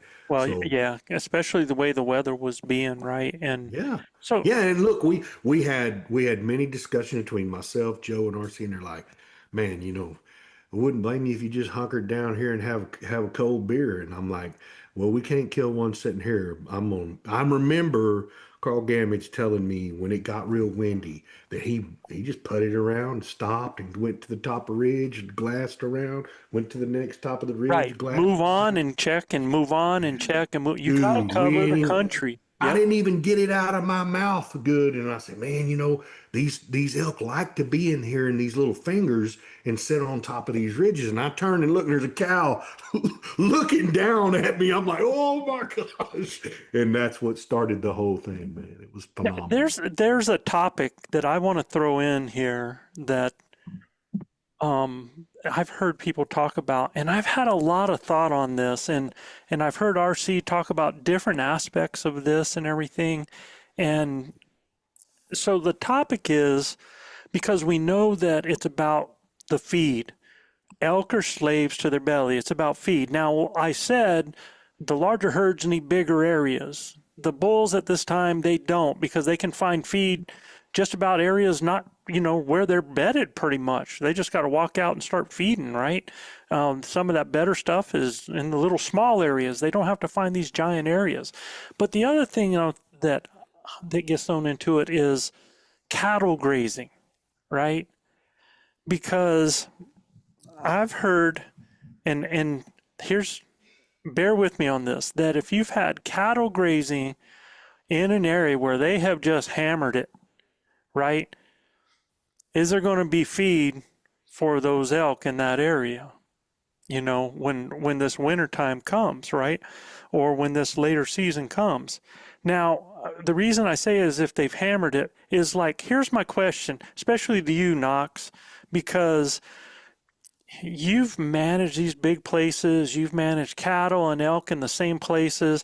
I actually think, here's my theory, that if grazed correctly with elk at the right time of year, that can actually become an attractant for the elk. Right. Most definitely, yeah, because the cattle have taken and eaten a lot of the tough stuff. They've gone through if you go through it quick. Mm-hmm. See, and so you've And left fertilized it in the in the interim, process, right? exactly. And what's there? I mean, you've seen it in the past where they've taken and they've just hammered it so hard you're going, oh my gosh. But they may have been gone for maybe 2 or 3 weeks, and there's this little bit of green coming up.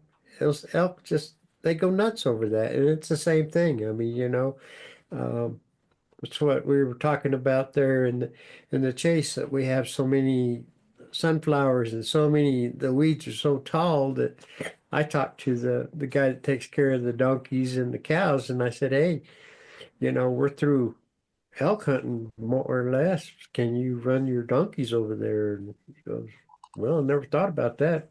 And I said, well, it would help us a lot. I mean, Graze it you've down. you got an animal Found that's new going to growth, graze it right? down. It's you have to take. That's why they call it litter. Regeneration almost Other of the word. grasses, isn't it? Exactly. Yeah, they take and they knock it down. And so when you do get rain or snow or whatever, it builds these little kind of like little dams, and guess what? It fertilizes that little bare spot there because a cow walked through there and made her hoof print. And that's why, the elk are the same way. They Now, the reason that I started really thinking about that, I mean, there was a ranch that we took care of that had good grass growing on that they would bale, right? And part of me said, well, don't bale it, man. Let the grass just grow and get tall, and then the elk will have something in the winter. And then Knox starts shaking his head no, Yeah, like you that. can't do that. And why didn't you want to do that, RC? well, the reason is it's because it's too coarse. Yeah, They don't wanna eat like that it. top. They like the tender stuff. They tender like the stuff. little High in, leaves and the little it's tender higher in stuff. protein. Yeah. The So younger stuff is higher in exactly, Other stuff's just filler. exactly, and that's what they get when they bale it or make That's hay right. out of it. It's The, just Make the it. biggest it's just a conflict filler. I've seen with them is that, if you got them cattle grazing in there during season, is they're not very tolerant of each other. Nah, And so yeah, No, exactly they'll right. push and no, pull, push no, and pull, push no, and pull. And them cattle will exactly. usually find a good area that they like, and they'll hang out where the elk, because they're nomadic, for the lack of a better word, they're constantly moving from food source to food source to food source, right? They don't eat themselves out Right. of house and home, at least in my experience, like the cattle will do. We got to Like the hunt with a cattle will guy go. this year. We got to hunt with a guy this year, and actually he's one of our coaches, man. And he's a retired wildlife biologist out of the great state of Texas. His name is Charlie Newberry, and I got to sit and talk with him many days about the first, second, and third choice browse on both of those ranches. And he said, look, one of them is rich as 5 miles up a bull's ass, right?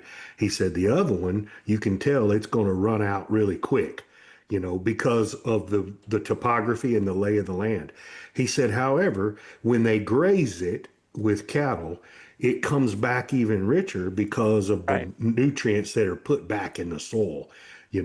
So the one that ain't being grazed won't be near as good, or near as rich in nutrients for the animals to go back and graze on. But what's left of when they did graze it, and then the second and third choice levels of browse, right? Because when they run out of grass, they're going straight to the browse. You can see that they hadn't touched any of that for the wintertime. And that was really big. Charlie pointed that out. Oh, yeah. And he's just a wealth of knowledge when it comes to plant life and how these animals exist. And look, elk are no different than cattle. I mean, they're the same type of animal mammal, right? So they're grazers first, and then when they run out of that grass, they're going to run to browse just like a deer would. And deer will go to even that faster than an elk will, because they just can't pull the stuff an elk can pull off the ground, or articulate their lips like an elk. You know what I mean? So Yeah. it's different. Well, cattle are terrible in that aspect that they'll go through and they'll pick out these little spots. Oh my gosh, they got this green one, they got that, and they'll go through there and they'll go through there. They'll turn around and go right back to the first place they were and start over again. And so that's where you get a lot of your too much. I mean, let's Overgrazing, move yeah. them on. Let's get them out.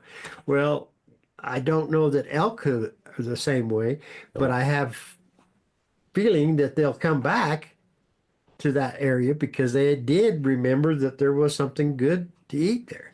But again, that goes to my point. They will not eat themselves out of house and home. No, they don't. No. Watch them. They actually help themselves. They go through and they graze it enough so they can keep the regeneration going, but they don't overgraze it. They're smart about, and I just think it's just built into their DNA on that. So Right. Agreed. I got a I question agree. for Gil. Yeah. Can you please explain rich as 5 miles up a bull's butt? My was an old granddad saying, man, when he'd eat something like a piece of pie that was super sweet or whatever, he'd say, man, that's rich as 5 miles up a bull's ass. And I mean, because it's full of crap, it's pretty, that sweet crap that's up their butt. So anyway, that's what he would say. I Got it for his shirt, buddy. I wrote it down. That's a new one for his shirt. Just go to the rodeo and Yeah. watch the bull riding and watch those bulls. Yeah. And then you'll get a perfect example of why they call it. Rich as 5 miles No. up a bull's ass. now here's the thing though that kind of throws a wrench into it for me is that I've seen during the winter when we get snow on the ground, now those elk are going to hit those tougher things. Second and that are- third choice browse. Yeah, because they'll go and they'll hit hay barns, man. They'll hit those hay fields. They'll do Poplars. where they've been cut. Any place they can paw down and get to, right, to get some feed. So Look at your Aspen aspens. Aspen bark. your Look at your Aspen bark. aspens. yeah, I tell you what, I saw this year, Joe, was aspen bark being eat off of fallen aspens. every all the time. time. Love All the it. time. They love it. Like That's before one of they their even, there's favorite- plenty of grass around, but they're eating that aspen Oh, bark they love like that crazy. stuff. So I'll There give must be away. something in that bark that helps them digest things. I'll give away a September secret, man. Where you see them little small 4, 5, 6 foot groves of a lot of aspen with those new leaves coming on. That is a magnet, man. Yeah. They Oh, love yeah. those new leaves They coming love off that. those. Tender. Oh my Yeah. God, tender, and they really Full of like nutrients. those, man. So that's something to remember. Now, what I'd like to do now is ask you guys about thoughts and tips because, in trying to help out some of these hunters, a lot of people, they do their shooting in good weather, they do a lot of things, then you get out there in that cold and snow, and it has an effect, man, and it can keep you from being successful out there because shoot, try to just sit in glass in some of those places, man, when it's at a certain temperature. But I don't think a lot of people are ready for the clothing with the bulk or even like you're trying to stay warm and you wear a gaiter, right? You wear a neck gaiter, and then you throw up a scope up there and you're breathing through that neck gaiter, and all of a sudden your scope fogs up Fogs on up, you, yep. right? And your Yeah. glasses. Yeah. Yeah, Yeah. your glasses. No, I 100%, Joe. And then understanding, how are we hiking into an area and then going to glass? Because if you're going to do that, you can't bulk up on all your clothing, because then you're going to sweat up, and then once you do sit down, you dang near freeze to death. So you got to layer and be ready for, if I'm going to go sit. I mean, my favorite thing to put on after I've hiked into an area dang near naked, because I get hot real quick. But when I've hiked into an area and I dig in my pack, I get my puffy out, and it's one of the most comfortable things in the world, just to sit in glass and watch. But you need to be ready for that. You need to understand, okay, I'm gonna hike in a mile from where we park the buggy or whatever, and you're probably going to exert quite a bit of energy, especially if you're going uphill like I am. And I'm telling you right now, if you get too wet going in, you're going to be miserable sitting there for an hour and a half, 2 hours. You're Freeze to freeze to half to death, So it's so important to layer right. Thank God for 2O Camo and their unbelievable merino wool, and how dadgum warm and moisture wicking that stuff is, man. There, if you guys haven't got to go out and experience, go to 2O.com and check out their merino wool line. I think they've got everything from 150 to 250 to 350 now in their hoodies, and in their long john type underwear. It's phenomenal. Look, I have been in sub 20-degree weather, in snow, 16 degrees, wear a pair of climb pants or a pair of aptitude pants, the 2O merino bottoms, a merino 250 top, the active hybrid jacket, and my puffy, and that's it. And I'm telling you, I'm snug as a bug in a rug. Now, if I got to hike a bunch, I got to peel all that down to one layer, in my vest, and then do my hiking, and then put my stuff back on, Joe. I think it's huge for people to understand. It happened to my hunter this year. He got a little, he hiked in there with all that gear on. He got a little hot. And as soon as he sat down, that cold started creeping in on him, and that wind, right, started creeping in on him. And luckily I had my puffy I had my puffy on, and I had another puffy in my pack, and I handed it to him, and I think he's bought two of them already. He's like, "This is the most warmest jacket I've ever put on in my life," and it knocks the wind off of you. Yeah, you got to have good footwear too. If it's not waterproof or snowproof, it's miserable. Your feet got to stay dry. Yes, sir. And good gloves, even if you have to take two pair, a light pair for hiking, and then a good pair for just sitting glassing. Hands and feet. A good Very fine important. leather glove that you can put some. I some really gear like in. a mitten. If I'm in cold and I need to keep it warm, and I can always wear a thin underneath of it. So if I got to pull it off to be able to shoot, so I don't, have to worry about the coldness on my gun. But I really like a mitten that keeps my fingers next to themselves, and that I can move them around inside of it and let that heat go from one finger to the other.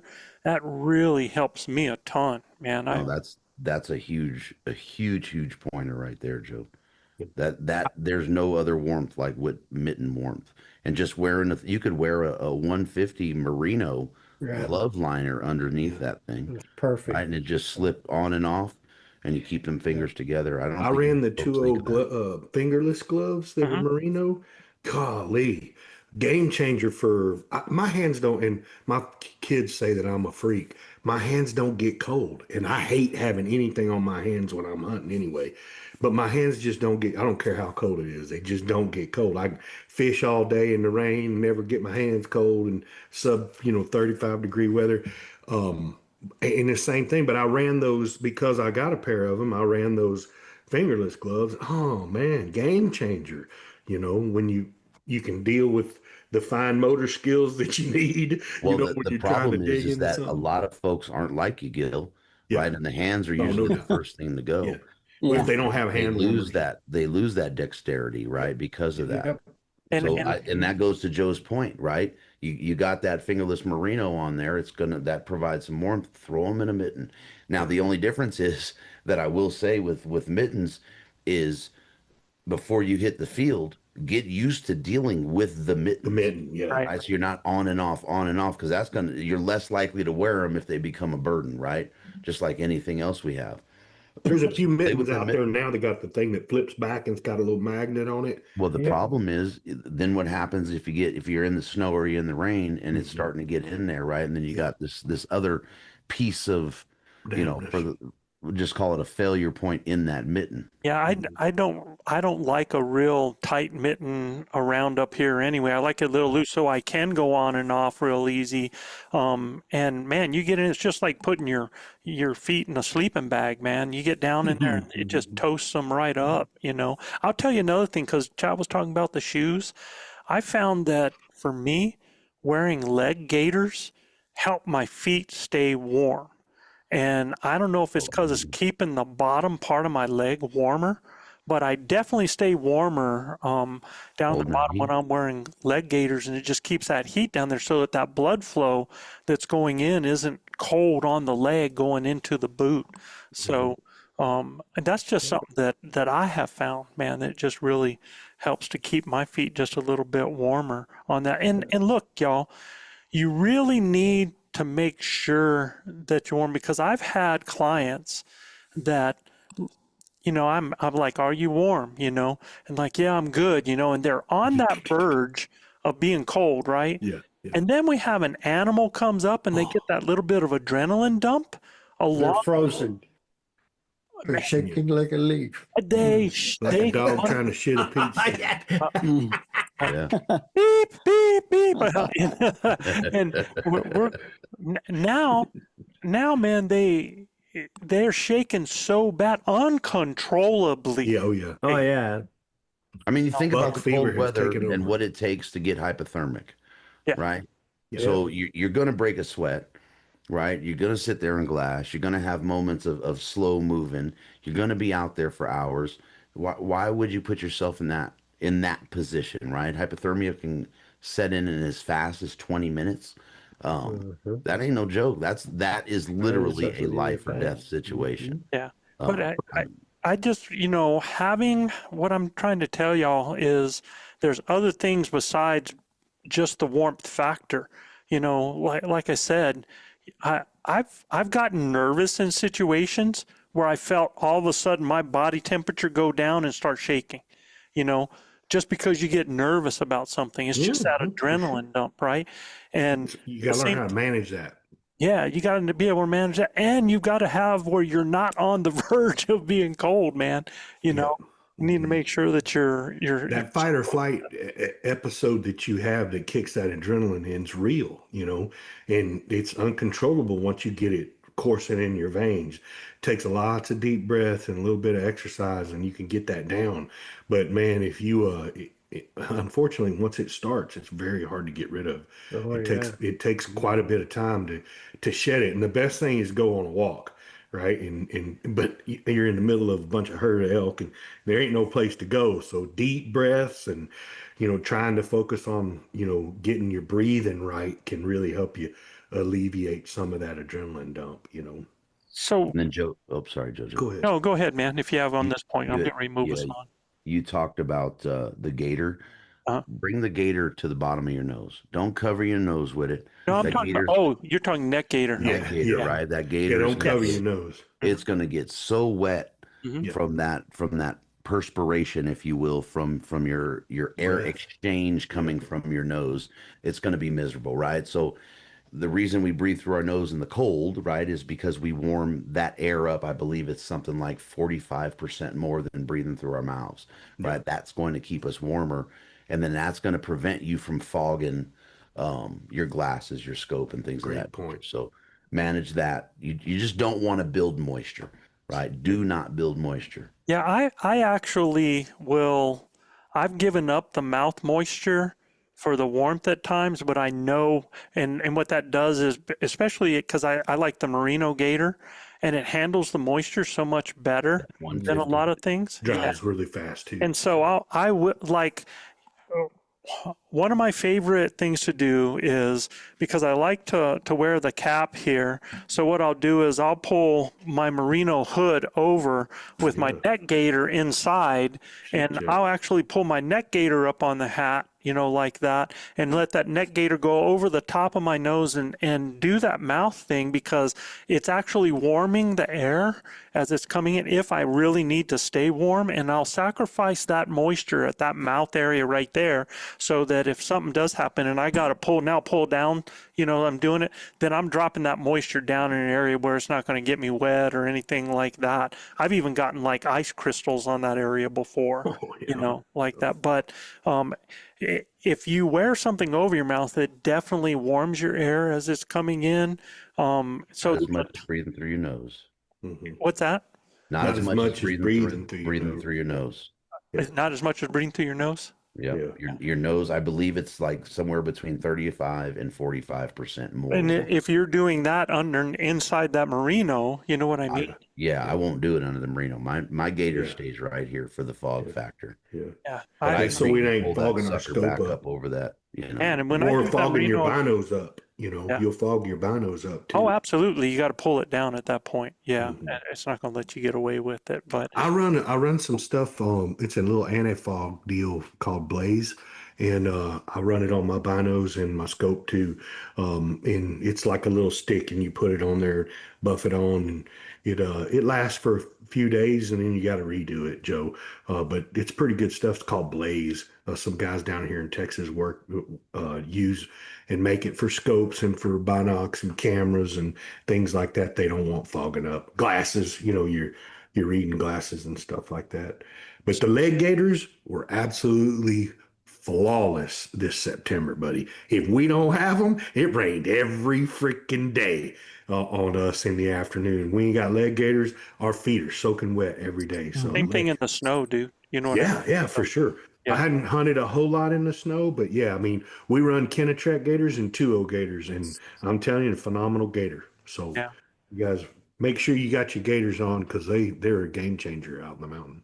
I think I'm going to save this last one here, because really this is tips when it comes to, shooting prep for success, proficiency, efficiency, and shooting positions and those things. I think that's going to be a really good podcast in itself. I think that's a huge one to talk about, and the different ways that you can go through that.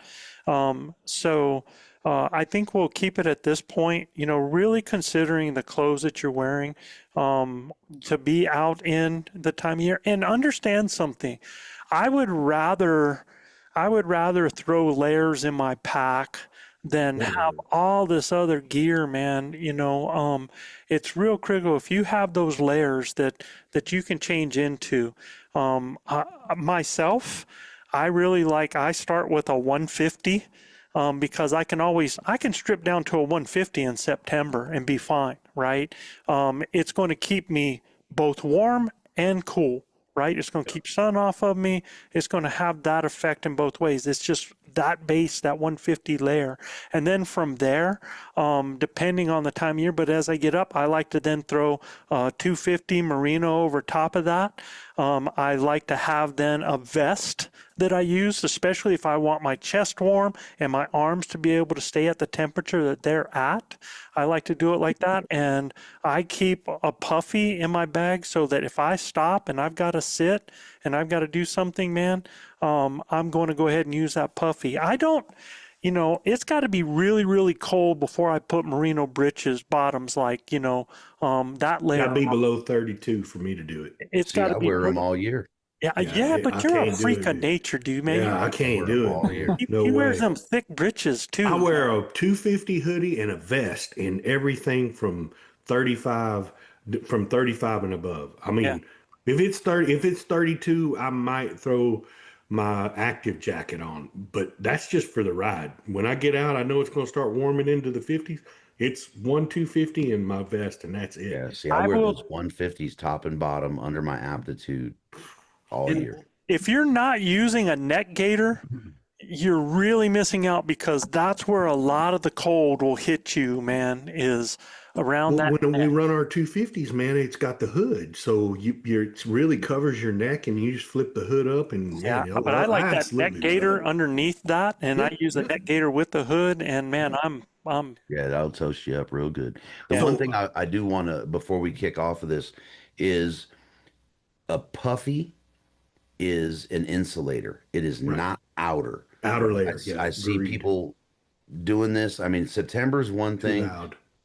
but it needs to be next to that base layer and then covered with an outer, right? It's Yeah, not going to keep that wind out, and it's insulating and warming the air and trying to keep that air. And it's the easiest analogy would be like, if you know what a wetsuit does, if for for yeah, divers, right? yeah. You're warming the water and that water stays warm next to the same thing as a puffy. Do not throw a puffy if you're, especially if you're going out and you know it's going to snow or something. Don't throw that puffy in your pack and say, that's my jacket. You need to have an outer shell That to can shed the complement water. that puffy, right? Yeah, It don't work agreed. that way. And I see people with their outer shell and then they'll put the puffy on top of the outer, Wrong way. and it's like, come on, you guys.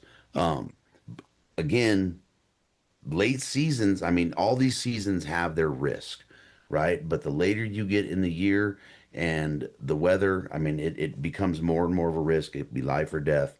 Know what you're doing, pack it, plan right. Um, but yeah, the puffy is not an outer, Yeah, it's an insulating layer. yeah. I use it, like I said, when I shut down and I'm glassing, I'll put that on after I've gotten worked up on sweat and everything. I'll try to cool out when I sit down, and just when I start feeling like I'm a little drier, man, I'll grab that puffy and put it on so I don't get too cold. You know what I mean? Mhm. But guys, right, I run another an aptitude, layer, or my hybrid jacket that can go over that puffy. If I'm in inclement weather, also definitely going to have my Western fly cover with me, Yeah, buddy. and my pursuit poncho. Shout out to Guy DePlanche and the Western fly covers. If you guys haven't run in one of their pursuit ponchos or their fly covers, you need to. You can check them out at westernflycovers.com. But Gotta have it for winter too. yeah, You know, man, the for mountainside sure. tarp in winter is phenomenal for glassing.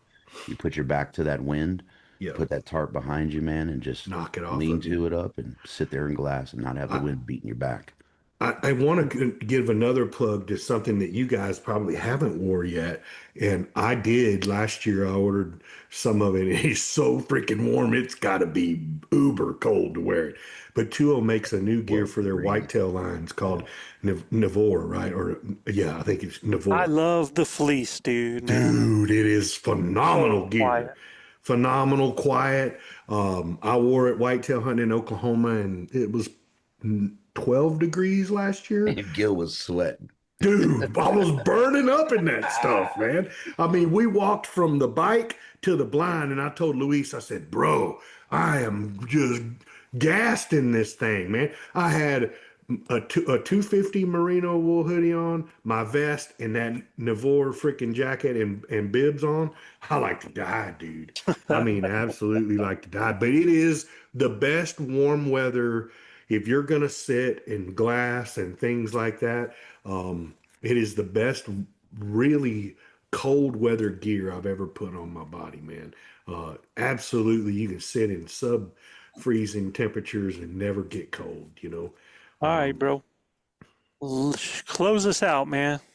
Guys, if you like what we're doing, please subscribe, rate, and review us. You got to go to Apple Podcasts and iTunes to review us, and be sure to include your name and where you're from to get in on our Spin a Winner Wheel drawing, Joe. When are we going to bring that back, Joe? Oh, We say it every week. I'm getting ready to do it, brother, I man. I'm got you. getting All ready. right. Promise I y'all, know give us some guys ready to give reviews. some things away. I know we're ready to give a few things away, man. So you can check out more elk hunting content at elkbros.com. Just a reminder, if you're a listener and would like to have your question answered on our show, just send your questions to joe at elkbros.com. And again, we are outfitters in New Mexico. We do have hunt dates available December 1st through 5th. There's still a couple hunts left on that hunt, Joe, that guys could get in on 7th through the 11th and 13th through the 17th. And if the mayor was on here, and I guarantee you RC Knox knows what I'm talking about, these big bulls are coming out of the hills. And you guys, if y'all want an opportunity to kill an absolute donk, y'all need to come see what the mayor's done already in November and see what the chase has to offer. We look forward to seeing you guys in camp. Y'all can find us at ElkBrosAdventures.com and you can book our hunt with us today. We still got hunts left on the chase. We're buttoning things up at the Martinez and some new things coming down the pike. Joe will get you more information on here in our subsequent podcasts. But fantastic job tonight, fellas. Always good to be with our brothers and talk about rifle hunting elk that I'm getting more and more akin to.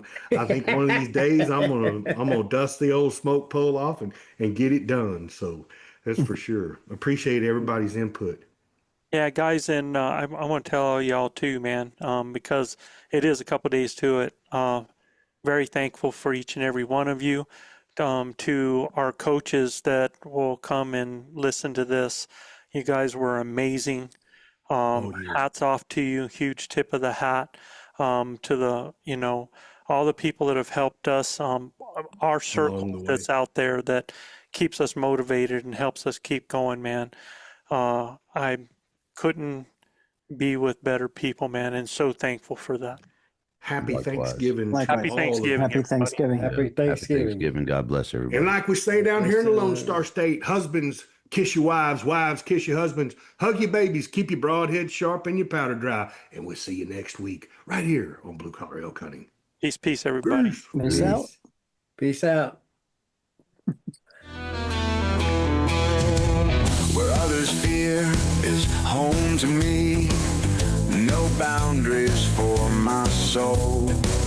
The pounding, the primal blood, driving hunger like no other, running through my veins.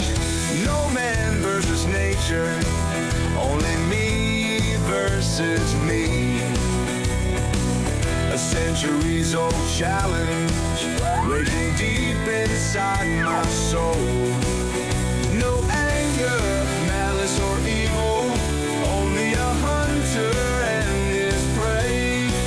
This is my life, country born and raised. When that whistle blows, I'm on the trail, pounding in my head. There's a will, there's a way, there's a way, there's a way. This is my life, I know it's my day, my life. Don't think you know me, my life, no odds will own me, my destiny, my way. Like a ghost unseen, tasting every scent, knowing with every breeze. The trail before me, the fire burning inside me. This is what we live for, honor, passion, and pain. This is my life, grinder born and raised. When that whistle blows, I'm on the trail, pounding in my head. There's a will, there's a way, there's a way, there's a way. This is my life, I know it's my day, my life. Don't think you know me, my life, no odds will own me, my destiny, my way.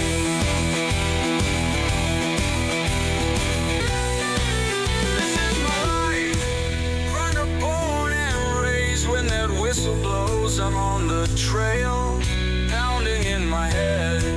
There's a will, there's a way, there's a way, there's a way. This is my life, I know it's my day, my life. Don't think you know me, my life, no odds will own me, my destiny, my way.